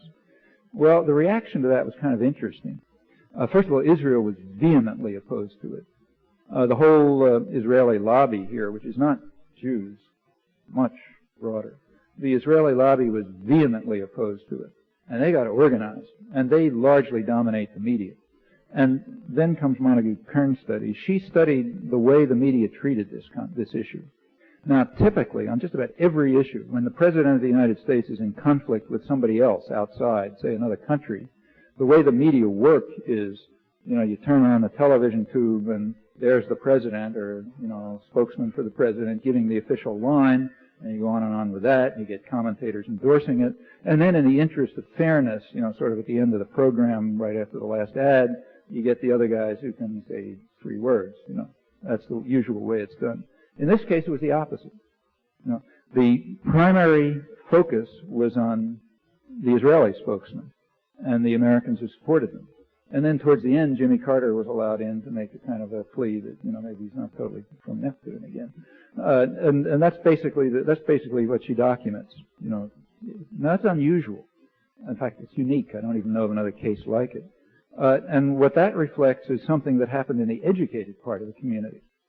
And it happened for reasons having to do with the United States, I think. Big story. But it happened in 1967. There was tremendous enthusiasm in educated circles in the United States for the Israeli victory. I think it had probably more to do with Vietnam War and, and the peace movement and the students and so on than it had to do with the Middle East. Israel had shown how to put third world upstarts in their place, and that won them a lot of points. You have to remember what was happening in the United States at that time. And I suspect that that's the source of a lot of it. But if that's true, it means you're dealing with quite a different issue. Here you're dealing with the matter of trying to gain, to act within the public political system and the public media system without even breaking its rules. You've even got power lined up on your side. It's going to require a willingness to accept and to overcome the barriers.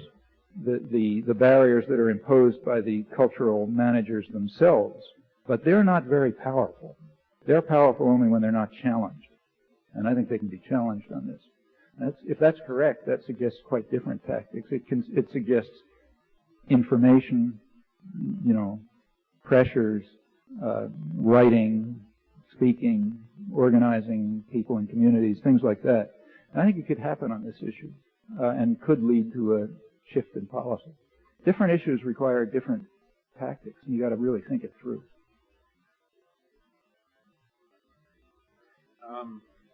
American University, where you're going to speak tomorrow, is the home of WAMU, which is one of the national public radio stations in town. And to my mind, both nationally and locally, their news is a very good example of the liberal defining point of how far left you can go. A group of us are going to go Thursday and talk with the program manager, and sometimes I get inspired when I read extra affairs publication, and then sometimes I think it's easy to get discouraged and think that they're impenetrable, especially when I see so many people who seem like they're on the verge of being disillusioned by the propaganda, who think that it's wonderful just because it's so much nicer than the vicious other extreme. So I guess, well, there's two things I wanted to ask you. One is, if you could say anything more about, like, where is that margin? Where is the weak point that can have some sort of effect? And the other thing is, National Public Radio is a little bit different from those corporations that sell us to the advertisers, and yet why does it sound so much the same? Well, National Public Radio is not all that different. First of all, it is a little different, but it's not all that different. For one thing, remember, it is corporate subsidized. And the other thing is, it's run by the government, and the government is corporate run. You know, so it's just a step more remote. Now, nevertheless, it's susceptible to pressures, and I don't think one should be discouraged. In fact, it doesn't take much in the way. It's amazing how little it often takes in the way of pressure. I mean, you can often get a person in Congress to change your vote if they get 6 letters, I mean, literally. You know, I mean, not on a major issue of their deep concern, but on issues of great importance. And the same is true of National Public Radio and CBS and everything else. They don't like disruption. And if there's any indication, and they don't like popular involvement. I mean, remember, the people have to be apathetic. That's the ideal. And if people are getting involved in things, you want to put them down. And one way you put them down is by doing a little of what they want and hoping they'll go away. Now, that's to the good. If they do a little of what you want and then you don't go away, well, okay, they'll do more. You know. So you don't. I mean, you know, if you're looking forward to a revolution in the media, forget it. That's going to require a revolution in the society. But changes are certainly possible. There's plenty of adjustment possible. And I don't think there's anything general to say. I think it depends on the issue. For example, I think it would be extremely difficult, in fact, near impossible without a social revolution, to get the media to admit or even to face the possibility that the United States has traditionally, for quite good reasons, opposed democracy and social reform and is still doing it, or to get them to admit that Nicaragua had an election which, by any rational standards, is far better than the one in El Salvador. To get that to be admitted is probably impossible. But you can get changes, nevertheless. You know, there's a big margin between what they're willing to do and what they could do without harming their basic interests and commitments, and those things should be pressed. Also, there are plenty of people in the media who would like that kind of support. You know, who could do more if they had more outside support. It's not a monolith.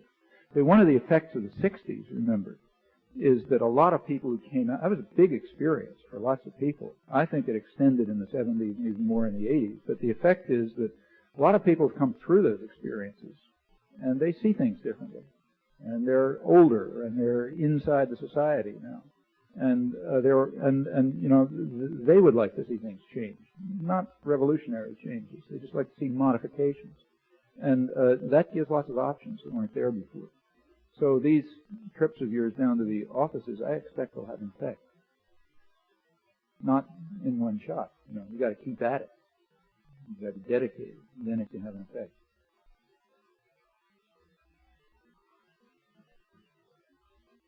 One or two more questions, I suppose. Yeah. Okay.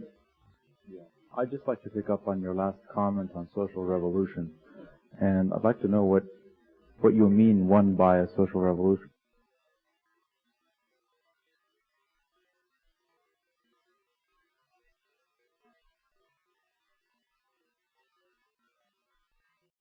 One or two more questions, I suppose. Okay.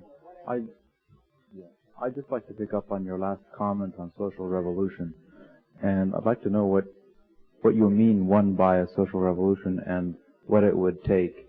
And I have another question, actually my original question, which is, what do you think of Neil Postman's book, Amusing Ourselves to Death, in which he argues that the media and the mass, especially television, has reduced Americans' ability to think rationally because of the way that the information is given to them. In other words, he's arguing that before the media really became very rapid with commercials and everything, people read more and were more able to tie their thoughts together. Mm-hmm. Well, I think, let's start with the second one again. I think there's a lot to what Neil Postman says.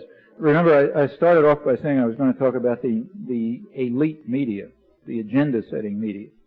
I mean, roughly speaking, you know, this is an oversimplification, but as a first approximation, we want to distinguish two categories of citizens. We want to distinguish what's sometimes called the political class from the rest. The political class is the upper middle class, educated, articulate, politically active, went to the good colleges. They're going to be able to participate in management, whether it's corporate management or state management or ideological management. I include in that things like teaching and so on. That's one sector, small sector of the population. Then there's the rest of those slobs out there who are just supposed to be turning screws and that sort of thing. Now that's as a start. That's not the whole story. It's more differentiated than that, but that's a start. Now they're treated differently in the media. The first group, they're treated differently in the schools. It's been studied, in fact. For the slobs, you know, the 80% or whatever they are, the main thing for them is to divert them, to get them to watch National Football League and to worry about, you know, mother with child with 6 heads or whatever you pick up in the, you know, in the thing that you pick up on the supermarket stands and so on, or to, you know, look at astrology or get involved in, you know, fundamentalist stuff or something, or just get them away, you know, get them away from things that matter. And for that, it's important to reduce their capacity to think, because they're just supposed to follow orders, basically. Now, you have to remember, it's not very far back that there was a live working class culture in the United States. I mean, I'm just old enough, they're just about old enough to remember. The most educated people I ever met in my life were Jewish working class people in New York in the 1930s. Most of them never went to school, you know. But they read, they went to concerts, they had arguments, they had debates. That's where I learned most of everything I know. Some of them never got past 4th grade, you know, meaning less indoctrination. But it was a live, ongoing, you know, working class culture. It took a long time to destroy it. In other countries, it still hasn't been destroyed. The United States is more advanced. So let's say in England, like when I last time I was in England, a couple months ago, I gave a talk. Here, when I give a talk on these topics, either in a university or a church or something like that, in England, one was in a town hall, the other was in a guild hall. Well, that's, you know, a union hall. You know, that's out of the question. The concept doesn't exist. The reason is that England still has the residue of a working class movement. Until the 1960s, it had a very lively working class press, daily press, which more people read than read the elite press, and was good, you know, good, serious newspapers, presented a different conception of the world day after day after day. Different values, you know, different conception of the right that people have to their product of their own labor, to their right to participate in what happens in the world, international affairs, everything. Just a different value system, different morality, different interpretation. Well, that succumbed to market forces. You know, basically market forces, and I talked about before. In the United States, it happened a long time ago. In other European countries, they're kind of more backward. It'll take them a while longer to reach the U.S. system of sort of depoliticization, one political party, no structured media to prevent dissent. That's more sophisticated. But what you're saying, what Postman is saying and what you're saying, I think is very right. I mean, a large part of the media are in fact directed to that. But don't forget that the managers have to understand things. Now, the people who are running the corporations have to know how to make more or less rational decisions. And the people who are running the state have to know how to serve the interests of the people with private power. You need the people who are experts in Kissinger's sense, who know how to articulate the consensus of the powerful and serve their interests. And the people who are writing the editorials have to sort of understand things, and the journalists have to do it, and so on and so on. Now, they have to do it within a particular framework. You don't want them to think too much. You know, you want them to think within fixed bounds, but they've got to be able to think, and there's real contradictions there, incidentally. You see the contradictions in the universities very strikingly. So, for example, in the natural sciences, it's extremely hard to be dishonest and uncreative. I mean, you've got nature out there keeping you honest, you know. You can do a false experiment, but somebody's going to catch you up in no time because nature is out there. You write a false book about the French Revolution, you can do it forever, you know. Nobody's going to stop you until ideological changes take place. You can tell these fabrications about modern contemporary history, and as long as power is on your side, it doesn't matter. Because as long as power is on your side, it's the illusions that are real and the reality that's irrelevant. It's actually true as long as power is on your side. You don't have nature out there keeping you honest. And you see a difference. I mean, you just see a difference in the intellectual culture, you know. But the point is in the kind of ideological side of the culture, you know, the humanities and social sciences and so on, you still have to be able to think. At the same time, you have to be able to not think. Because if you think too much, you come up with the wrong idea. So there's a delicate line that has to be drawn, and it's a tricky one to keep. You know, the universities and the schools and so on have their problems with it. And the universities do too. The newspapers do too. The point is there are conflicting values. You know, there's the value that says you better tell the truth, for one thing because you've got some professional integrity, and for another thing because people in power have to understand the real world. On the other hand, there's the pressure that says you better not tell the truth, because then you're going to see things wrongly, you're going to undermine illusions and so on and so forth. And those are real conflicts. And you can play on them. You know, within limits, you can play on them. So I think he's right, but only about part of the media. And I happen to be talking about the other part primarily. So what we're saying is kind of complementary. As for a social revolution, that's not, you can't give a pat answer to that. But, you know, it's a hard problem, and that's not just another talk, but a lot of talk. The question is what do we think is a just society? Now, the United States is founded on a principle, the one that is expressed by the Founding Fathers. The people who own the country ought to govern it. They said it straight out, because those were nice, open, honest days. We don't say it, we just have it built into everything. Those who own the country ought to govern it. And that's sort of what happens. Wherever you come from, ask who your congressional representative is. Take the House of Representatives, which is the most representative part of the government, and ask yourself who your representative is.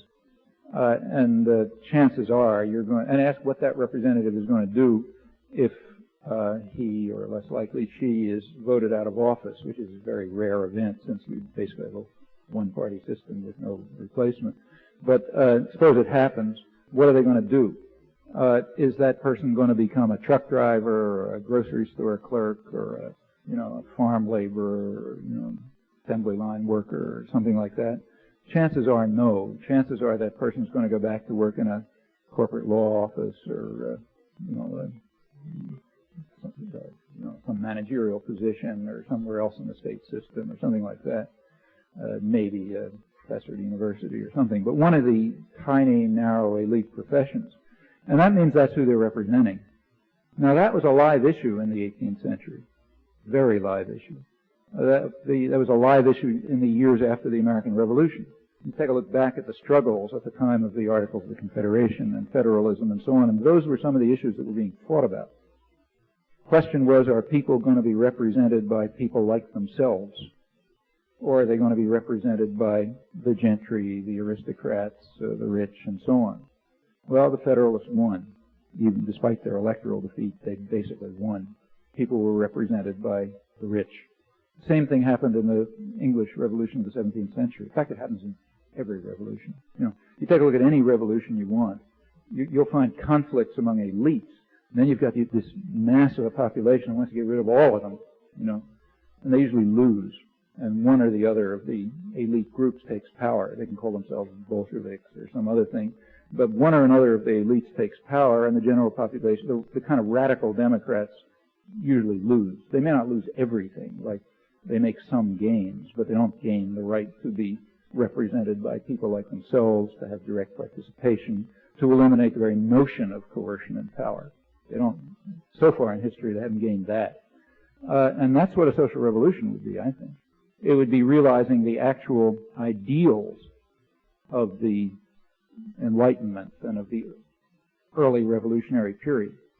meaning that the very idea of people being forced to rent themselves in order to survive is obscene. You know, not as bad as being forced to sell yourself to survive, but it's not all that different. That was understood a century or two ago. It can be understood again. The idea that that the role of a person in a political system is to ratify decisions made by others. That's unacceptable in a real democracy. The idea that you have to select among the narrow class of people who own the country or their representatives in order, and that's what political participation means, I would think that should be unacceptable in a political system. And changing all of those things would be a social revolution. It would mean taking control over the fundamental decisions of the society, whether they're decisions over production or distribution or consumption or governance or whatever, and making them authentically popular in popular groupings, whether they're in a workplace or the community or other arrangements and so on. Now, you know, exactly how that should look like, well, you know, there it becomes not so simple. But it seems to me those are the directions in which a radical democratic revolution would move, and it's not something particularly novel. This means reconstructing ideals which always show up in popular struggles, and I've been doing it for centuries. One more? I'm sorry, I just wanted to ask, this is, first of all, if I say, I want to explain that this is the first time I ever heard you speaking, so some of my thinking might be a little bit naive or facile. But a lot of the basic examples and discussions that you've talked about tonight are sort of a big version, big, mature, sophisticated, and quite important version of saying that, you know, Santa Claus doesn't exist, and, you know, faith is no good, and intellect is, and rationale is good. And what I was wondering was, of course, you see intellect and rationale as beyond faith, as something out there. Reality is outside of what we're living in. And it just seems to me, I just wonder what your agenda is, because although you deny, you think that basically the right to exercise power by states outside of their national boundaries, it seems to me, is legitimate. And yet you're saying that the method of sort of pacifying the domestic population is not. But what I'm wondering then is your agenda then merely to sort of expand the number of people inside the government, or inside the country rather, who can participate in that decision-making process of exercising power? In other words, are you, by speaking about these sorts of things, talking about if we have a government here that is ruled by people who own something in the country, are you claiming then that you have a right to claim a piece of intellectual property, which gives people in this room as well who gain intellectual property a right to have exercise influence within that government as it projects its power overseas? I'm not sure I understood that, to say the truth. I didn't think it was possible and feasible if people do something about it. Now, as far as the agenda is concerned, well, you know, it starts narrow and it goes up. The narrowest point, I mean, I wouldn't bother doing this unless I meant what I said. What I said is, I urge you to look at the facts and see if this sketch is right or if something else is right. So that's what I'd like to do. I'd like to convince people to try to figure out what's going on. That's the lowest thing. Just urge people to figure out what's going on. I tell you what I think's going on, you know. I don't own any intellectual property, incidentally. Anybody else can say what they think is going on in the kind of society I'd like to see. Like, for example, the reason I repeat that I urge you to check the documents is I'm not even trying to persuade you. Just like when I teach a graduate course, I'm not trying to persuade the students. I mean, that's maybe what you do in a theology course or something. But if you're teaching a graduate course in the sciences, you're not trying to persuade your students, at least if you're any good or you know what you're up to. You're trying to get them to be able to figure out what's going on. And you know perfectly well you're probably wrong, because you've always been wrong in the past, and so has every other scientist been wrong in the past. So you're trying to get them to figure out what's going on and correct your errors and do it better and so on. Same here. I mean, I'm not trying to persuade you that this is right, but I want to get you to think of it, to convince you that it's worth thinking about, figure out what's right. If you do, I think you're going to find something like what I said, but maybe not. So that's the lowest concern. Second concern is that after you figure out what's right, you're going to want to do something about it. And there are a lot of things that can be done. We've just been talking about that. I think there are a lot of people suffering in the world, here and elsewhere. We've been talking about a few of those problems, plenty of others.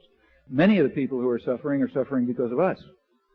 Now, there's a lot of things we can't do much about. Like somebody raised the question of Lebanon. Frankly, I said I have no suggestion. I don't know what we can do about it. Maybe somebody else does, but I don't. There are things happening in many places I don't think we can do much about. Some things we can do a lot about because we're primarily responsible. So, for example, the failure of a diplomatic settlement in the Middle East, we are primarily responsible for that, I think. That's what I think you're going to discover if you check the record. And if that's the case, and a lot of people are suffering from that. In fact, the world may blow up because of it.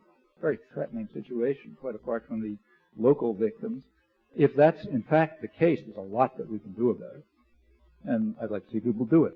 Same with regard to Central America, which I mentioned. You know, where there's hundreds of thousands of people have been slaughtered down there in this last decade. That's because of you and me, not Mars. You know, we let it happen. And we don't have to. We can do something about it.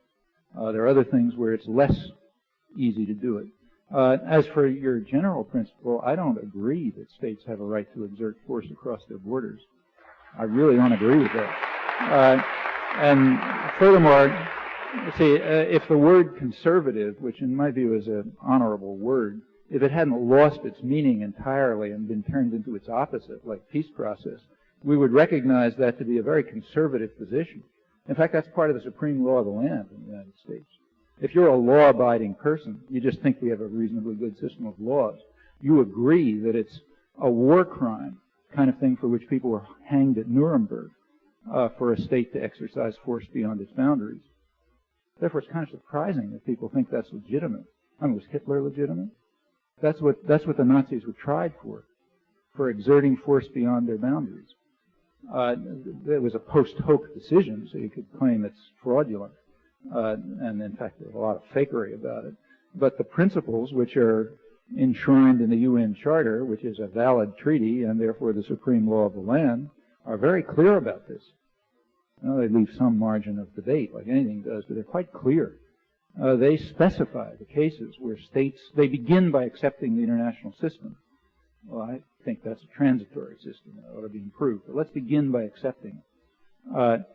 Then it says, in that system, states are not permitted to use force, or even the threat of force. They're not even permitted to use the threat of force. And the only exception to that, there's only two exceptions to that. One is if authorized by the UN Security Council, like you can send peacekeeping troops to Namibia. And the other is in the case of armed attack. When you're directly attacked, like somebody crosses your border and begins attacking you, then you can use force up till the point where the Security Council acts. That's it. Anything else is illegal, kind of crime for which we hanged people at Nuremberg with lots of noble rhetoric about how the principles apply to us too. It's a conservative position to say we ought to obey our own laws.